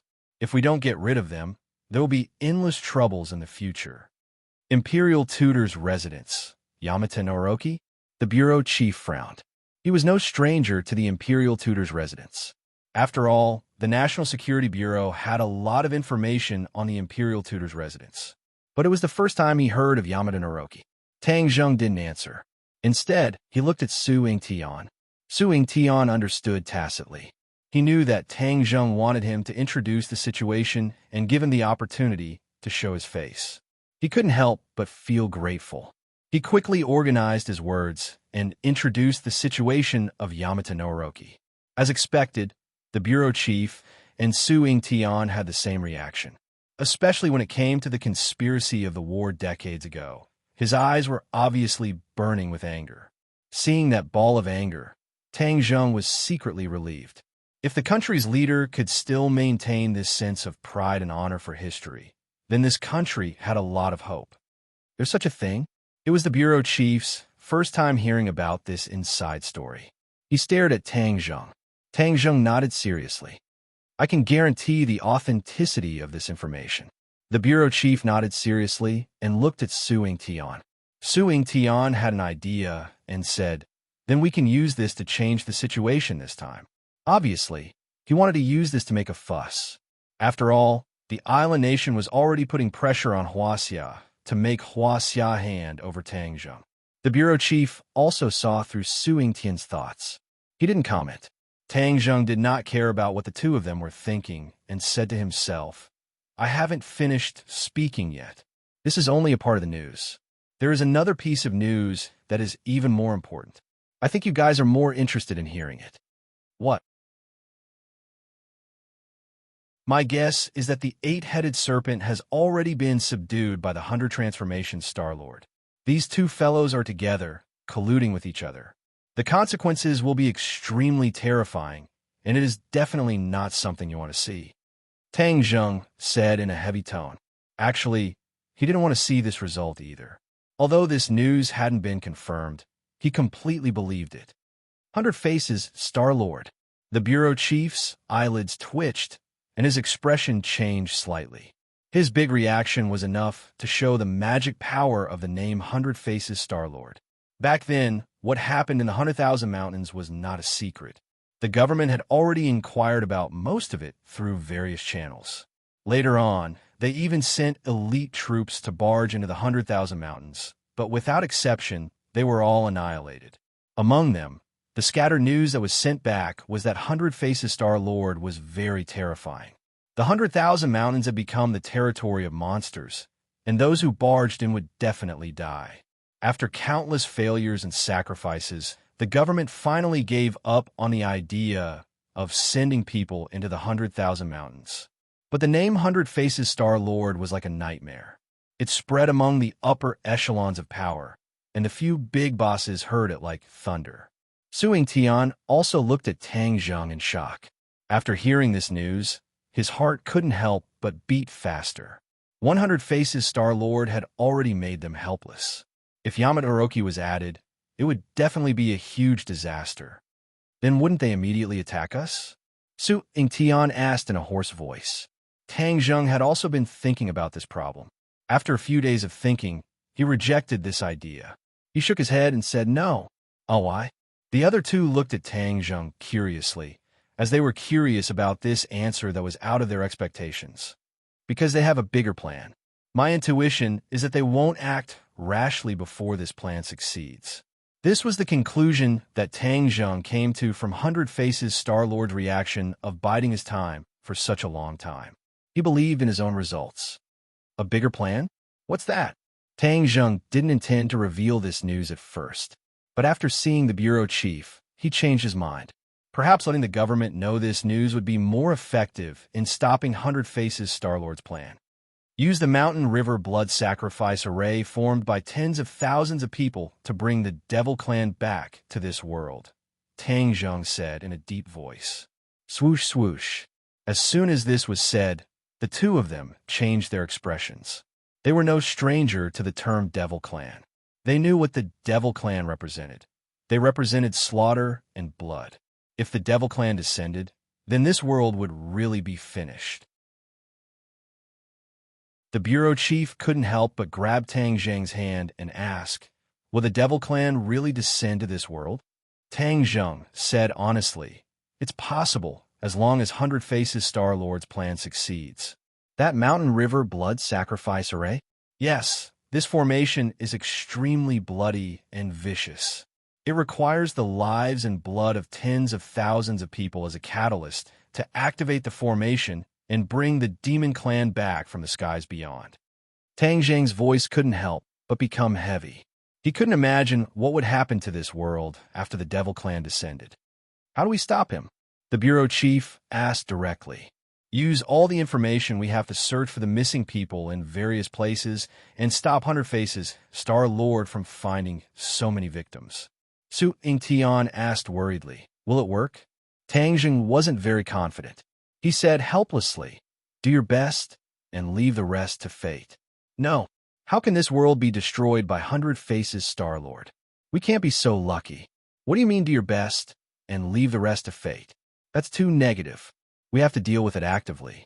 Su Yingtian, I give you full authority to mobilize any resources to investigate the entire country. We can't neglect any missing people. We have to investigate to the end. The bureau chief gave a strict order. Yes. Su Yingtian straightened his body and said passionately. He couldn't hide the excitement between his brows. During the last meeting, he was almost in despair. Tang Zheng's actions caused the country to be in a passive position. Furthermore, with Xing Feng fanning the flames, his situation became even worse. Many people even directly sentenced his career and life to death. But he didn't give up. He finally convinced the bureau chief to meet Tang Zheng. He even brought Tang Zheng over personally. Fortunately, he arrived in time and stopped the conflict between Tang Zheng and the Dragon Group. Otherwise, when the bureau chief heard about the conflict between Tang Zheng and the Dragon Group, he would have given up on meeting Tang Zheng. There wouldn't have been so many things that followed. Su Yingtian heaved a sigh of relief, but he didn't show it. His face was still serious. Tang Zheng didn't know that his unintentional actions had a positive impact on the country, and it was a positive impact that affected thousands of families. Originally, the problem of human trafficking in the country was not stopped. But because the country increased its efforts to investigate missing people, many missing people were found in time and reunited with their families. There were many women and children among them.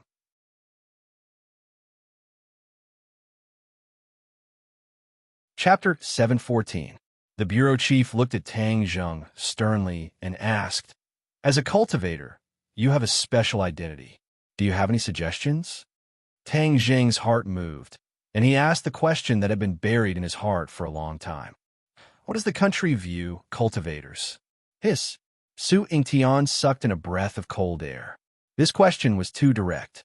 The bureau chief was calm and said, cultivators and martial artists are the same. They're also part of society. A few hundred years ago, cultivators were expelled. That was because people were limited by their knowledge and experience. Now that technology is advanced, many things are different. Cultivators can also exist in this world like martial artists.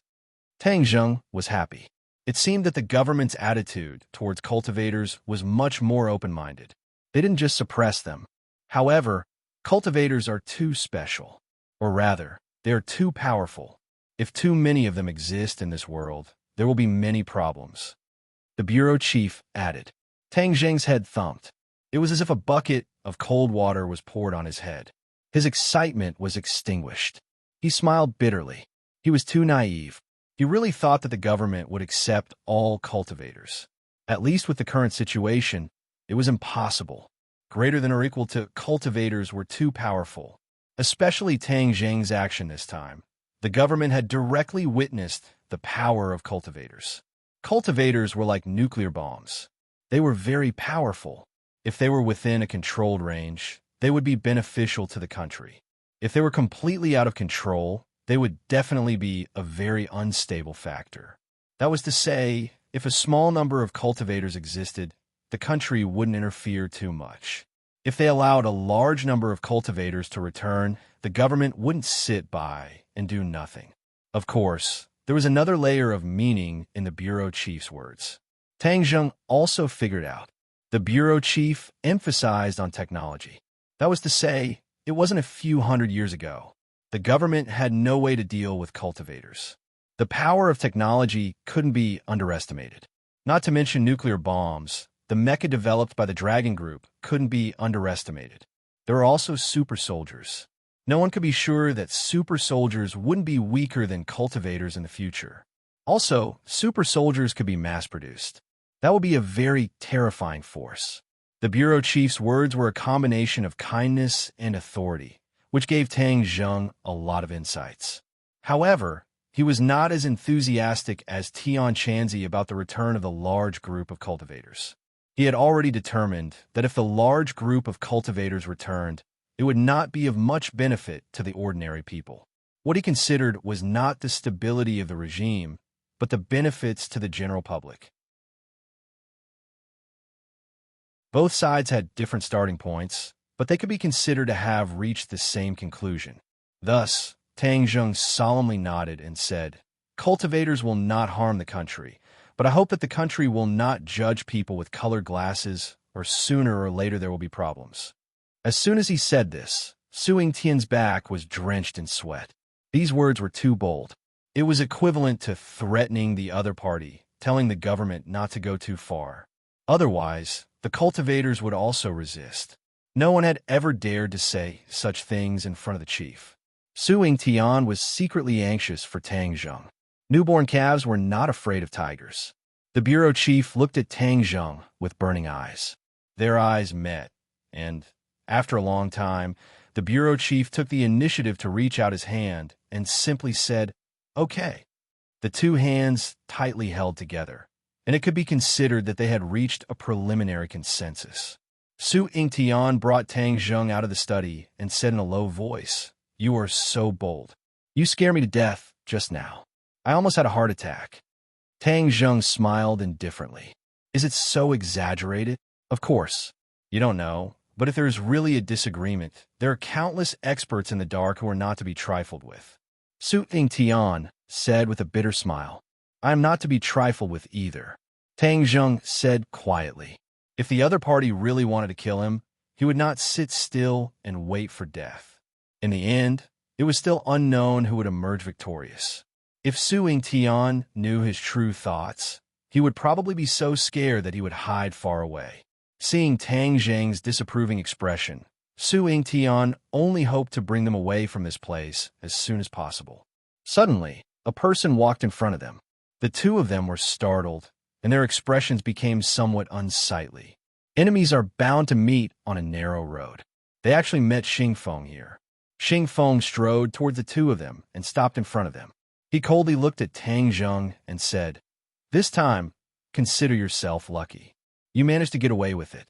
Tang Zheng looked at the other party in ridicule and said, "Xingfeng, to be honest, when I first saw you, I really did not expect that you would have today. Otherwise, when we were in Dianan, you would have died long ago." Xingfeng's pupil shrank and said, "I still have to thank you. If not for you, I would not have today's achievements." This was the truth. Back then, Xingfeng was just a general in the army in Dianan. He still had to look up to Long Xianyuan. But now, he was the leader of the dragon group, and the power of the Long family was no longer a threat to him. Then we will meet again. Let's see who will have the last laugh. Tang Zheng did not waste time with the other party and directly said it out loud. Then let's wait and see. Xingfeng coldly snorted, walked past the two of them, and strode away. Turning his head to look at his back, Tang Zheng frowned and said, "The chief summoned him?" Su Yingtian sighed and said, "The situation of the Dragon Group and the National Security Bureau as equals has already formed. Especially this time, the Dragon Group was one step ahead of the National Security Bureau in reporting the island nation's information, causing the National Security Bureau to be very passive. The Dragon Group is in the limelight. I've implicated you." Tang Zheng patted Su Yingtian's shoulder. "What's there to be polite about? My point of view is the same as yours. The Dragon Group won't be able to jump around for long, especially since Xingfeng is too high profile. Furthermore, he has the final say in the Dragon Group." The two of them returned to the hut, picked up Wu and Xiaobai, and left this heavily guarded place together. When they were about to part ways, Su Yingtian pulled Tang Zheng and asked in a low voice, "I still have a question in my heart. Where did you place Wu Junshan and the others?" Wu Junshan and the others were a force that could not be underestimated, but it was as if they had disappeared from the face of the earth. Tang Zheng smiled mysteriously and did not answer. He held Wu's hand and quickly disappeared in front of Su Yingtian's eyes. Su Yingtian shook his head. There was nothing he could do. In the same study room, the head sat on a chair behind the desk. Xingfeng carefully sat on the sofa and looked at the head in awe. The Li Palace has already sent back news. The Li Palace Master has already explained the matter of the island nation. This is only a personal grudge between the Li Palace and Wu Junshan and the others. It does not involve the country, so they used the power of the island nation. Before this, they did not know about the matter of the Yamada no Orochi. It turned out that before Tang Zheng could say the truth, the Li Palace had already contacted the Dragon Group and explained the matter of the island nation. They wanted to remove the Li Palace from this matter and reduce the country's hostility towards the Li Palace. Hearing this, the head's face turned cold. Personal grudge, humph. Xingfeng's heart thumped. The head was really angry. The actions of the Li Palace were contrary to the country's wishes. It was truly infuriating. "Ed, I believe that the Li Palace Master is not someone who does not know how to adapt to the situation. He would not do such a disgraceful thing as colluding with the enemy." Although he knew that the other party was angry, Xingfeng still had to bite the bullet and explain for the Li Palace. The head coldly looked at Xingfeng. Xingfeng hurriedly lowered his head and said, "The Dragon Group has conducted a detailed investigation of the Li Palace. What they said should be true. Furthermore, the Dragon Group has already begun to infiltrate the Li Palace. In time, this mysterious force will also be used by the country." The Dragon Group infiltrated the Li Palace. Xingfeng really dared to do something that had never happened before. The bureau chief glanced at Xingfeng with gratification. Xingfeng had many shortcomings, but there was one thing that Su Yingtian couldn't compare to. Su Yingtian's thinking was much more rigid, while Xingfeng was very daring and would often do many unexpected things. The infiltration this time was one of them, and it had enlightened the higher-ups. The few large organizations were impenetrable, and they were not controlled by the government. This made the government very passive. If this continued, it was hard to guarantee that nothing would happen in the future. Xingfeng's suggestion was exactly what the higher-ups wanted. That was why they valued him more and more. They even turned a blind eye to the fact that he had the final say in the Dragon Group. The head's expression finally looked better. He nodded approvingly and said, "Follow up on this matter closely." "Yes." Xingfeng hesitated for a while, then said hesitantly, "Tang Zheng's matter. Put aside your feud with Tang Zheng for now. Tang Zheng is a force that can be won over." The head had made his judgment. Even if Xingfeng had thousands of words to say, there was nothing he could do. Understood. Xingfeng accepted the order dejectedly. "How's the progress on the Tree of Life?" the head asked. Xing Feng said dejectedly, "There's no progress. This is all Tang Zheng's fault. I don't know what method he used, but we can't even get close to the Tree of Life. He has ulterior motives." Xing Feng seemed to have found another entry point to attack Tang Zheng. But before he could finish, he was interrupted by the head. "This matter needs to be considered at length. The research on the Tree of Life cannot be stopped, but we can't become enemies with Tang Zheng because of this." Xing Feng's words were blocked again. It was as if someone was strangling his throat. There was nothing he could do. Tang Zheng didn't know how many times he had been on the verge of danger. He was almost killed by Xing Feng's scheming. He returned home with Marshall. But when he opened the door, he wondered if he had walked into the wrong house. Was this still his home? He didn't dare to admit it. His home in the past wasn't bad, but it was completely different from what he saw now. His home now was like a palace. Although it was a two-bedroom room, the smell was completely different.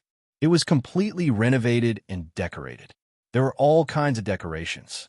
Even Tang Zheng, a layman, could tell that it wasn't ordinary. Of course, he didn't know that these materials, furniture, and decorations were all flown over from Sweden. The renovation cost was more than the price of buying this house. Marshall also looked at everything in front of her in disbelief and said, "Did we go the wrong way?"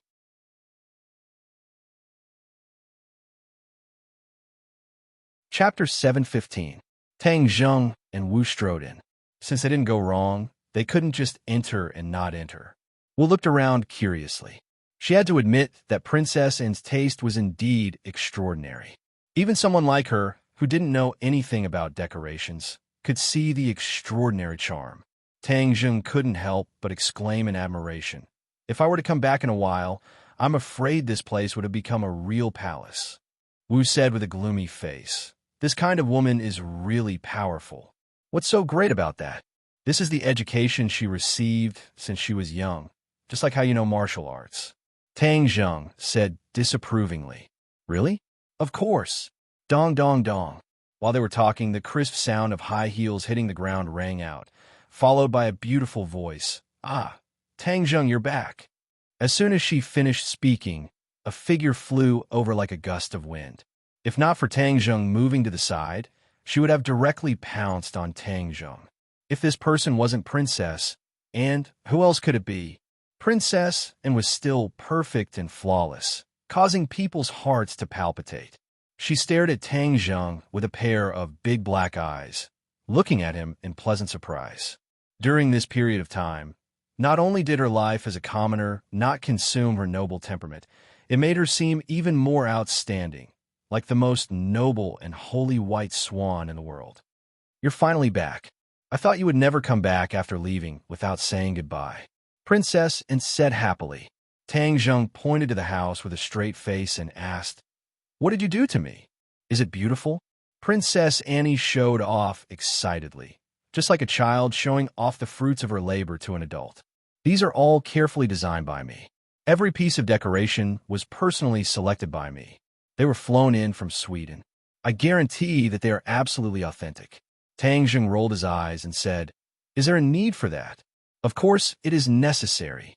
Home is the most important place for us to live in. If we aren't satisfied with it, then we won't have the energy to work and study all day. So this is necessary." Princess Anne nodded and said solemnly. Tang Zheng was speechless. According to his understanding, a home was a place to put one's soul. A simple house was enough. There was no need to be so luxurious. There was indeed a world of difference between a princess and a commoner. "You came back at the right time. I've been in Huaxia for so long, but I've never had the chance to take a good look around the capital. Every day, I have to juggle between school and home. I'm getting tired of it," Princess Anne grumbled. "No time." Tang Zheng refused without hesitation. Princess Anne was not angry. She rolled her eyes and slyly said, "If you promise me, then I will tell you something very important." "What is it?" "Promise me and I'll tell you." "If you don't want to say it, then forget it." Tang Zheng was not going to fall for it. Okay, I'll tell you." Princess Anne compromised. "Yi Ding Dang is sick." "What?" Tang Zheng was shocked. "I knew you would be interested." Princess Anne proudly said, Ever since you silently disappeared, she has been sick. Tang Zheng did not say anything and rushed out the door. Stop. Where are you going? Princess and shouted. I'm going to look for Ding Dang. To tell the truth, when he heard that Yi Ding Dang was seriously ill, Tang Zheng's heart felt as if it had been hollowed out. Worry surged in, accompanied by a strong sense of self-blame. Come back. You don't have to go. She has already recovered. Princess and quickly said. Recovered? Of course, you disappeared for so long. If she was sick for so long, then wouldn't it be very serious? Then what kind of illness does she have? Princess and shook her head. I don't know, but I heard from their roommates that it should be related to you. Related to me? Tang Zheng felt a pain in his heart as he remembered the last time they parted. Yi Ding Dong's determination to leave the table in the middle of the night, as well as the intense pain in her eyes, even a blind person could see it clearly. It would be strange if she wasn't angry and sad that he had disappeared for no reason. Therefore, her illness was most likely caused by him. Thinking to this point, Tang Zheng could not stand still any longer and said to Marshall, Go to my room to rest. I'll leave for a while. Although Marshall knew what Tang Zheng was going to do, she did not stop him. She had thousands of voices in her heart that wanted to stop Tang Zheng, but in the end, she did not say anything. Hey, don't go. I've already told you. You have to accompany me to the capital. Princess and did not have any worries and straightforwardly called out. Tang Zheng did not even turn his head as he turned a deaf ear and disappeared through the door, leaving behind the two women looking at each other in dismay. Princess and fiercely stomped her feet and said, If I had known earlier, I wouldn't have told him this news. I ran away so quickly like a rabbit. With that, he turned his gaze and fixed it on Marshall. The corner of his mouth slightly raised as he asked with interest, You are Marshall, right? Marshall proudly raised his head and did not answer. He directly walked towards Tang Zheng's room. Wow, you have a personality. Princess Anne's eyes lit up. She had never been a person who followed the rules and regulations. She was a typical rebel amongst the princesses of the royal family. Seeing martial arts being so cold, she did not feel offended. Instead, she was interested. It's almost time for dinner. It must be over. I'll treat you to a meal. Princess and took the initiative to express her goodwill. If it was anyone else, they would definitely be overjoyed. They would feel that it was their greatest honor. But Marshall did not take this lying down. He turned around and left. With a bang, he closed the door, leaving Princess to stare. She smacked her lips. She did not feel offended. Instead, she praised from the bottom of her heart. Such a girl with a personality is really too interesting. It seems that we will be living under the same roof in the future. That's great. Oh no, doesn't this mean that Tang Zheng is going to live with Marshall? Her face instantly darkened, and the light in her eyes also disappeared in an instant. Tang Zheng anxiously rushed to school, but was told that Yi Ding Dang had gone home. Thus, under the complaints of Yi Ding Dong's 3 roommates, he hurriedly rushed towards the Ye family. The Ye family's courtyard house was serene and quiet. However, it was completely different from the courtyard house that Tang Zheng previously went to. He did not rush into the Ye family's entrance because he was stopped at the entrance. He was already considered a frequent guest of the Ye family. How could the guards at the entrance not recognize him? However, he was still stopped. Tang Zheng suspiciously raised his eyebrows and asked, What's going on with you guys? Sorry, the Ye family does not welcome you. The guard stiffly said, Does not welcome me? Did you recognize the wrong person? Tang Zheng asked in confusion. Of course we recognize you. We would still recognize you even if you turned into ashes. The guard unhappily said, Aren't you Tang Zheng? The one we are stopping is you. The Ye family does not welcome you. Tang Zheng was speechless. Just what happened? How could there be such a big change in the blink of an eye? No, he had to see Yi Ding Dang. Otherwise, he would not be able to sleep and eat in peace. If you want to stop me, then don't blame me for being impolite. Tang Zheng was ready to force his way in. With a push of his hands, the guard was no match for him. With a bang, he slammed into the door and could no longer block his way. Tang Zheng rushed into the Ye family. In an instant, many people gathered from all directions and shouted angrily, Stop! Do you think the Yef family is a place where you can come and go as you please? Stop right there. The crowd attacked, and Tang Zheng immediately fell into a sea of people.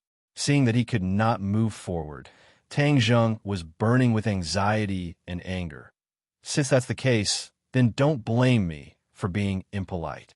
Bang, bang, bang. His figure flashed, and palm shadows flew. The people in front of him were sent flying one by one. After a while, there was no one who could stand up. Tang Zheng was about to move forward when suddenly an angry roar exploded. Stop! Yi Tianlei walked out with an ashen face and scolded. Tang Zheng, this is the Ye family. What are you doing? Are you deliberately offending the Ye family? Yi Tianlei had never used such a harsh tone to treat Tang Zheng. Even when Tang Zheng did not like him, he did not do so. Looking at Yi Tianlei, Tang Zheng's heart skipped a beat. He braced himself and said, Uncle Yi, how would I dare to offend the Ye family? It's just that when I wanted to come in, they just had to stop me. The Ye family does not welcome you. Didn't they make it clear to you? Do you really think that you can do whatever you want just because you're strong in modification? Yi Tianlei asked loudly. Of course not. Tang Zheng flatly denied. I just can't wait to see Ding Dang. You still dare to mention Ding Dang? You still have the face to mention Ding Dang? Yi Tianlei was so angry that he could not restrain his anger as he asked. Tang Zheng was stunned. Yi Tianlei's reaction was too big. It was as if he was a different person. But he did not back down. He braced himself and said, Uncle Yi, don't be angry. I know that I made Ding Dang angry. I'm here to apologize to her. Apologize? Where did you go before? You disappeared for no reason, and now you're here to apologize? What do you think my daughter is Yi Tianlei? You want her to come and go as you please? You want to settle this with a simple apology? Yi Tianlei angrily asked. Of course not. I definitely don't have such thoughts. I had some urgent matters to attend to before. Otherwise, I wouldn't have come to see Ding Dang only today. Tang Zheng patiently explained. But Yi Tianlei did not have the patience. He didn't even want to say another word to him. He waved his hand in disgust and said, There's no point in saying more. The Ye family does not welcome you, and Ding Dang doesn't want to see you either. Also, I'm telling you from now on, don't disturb my daughter. Uncle Yi, there's some misunderstanding between Ding Dang and I. It'll be fine after we clear things up. Tang Zheng explained. Misunderstanding? There's no misunderstanding. Tang Zheng, I misjudged you. You're really an expert at playing with a girl's feelings. I've seen plenty of people like you. If you don't leave, then I'll beat you up every time I see you. Yi Tianlei threatened as he clenched his fists. You're tuning in to the Warrior Lore YouTube channel. Don't forget to subscribe and join us on this journey to catch the most captivating stories.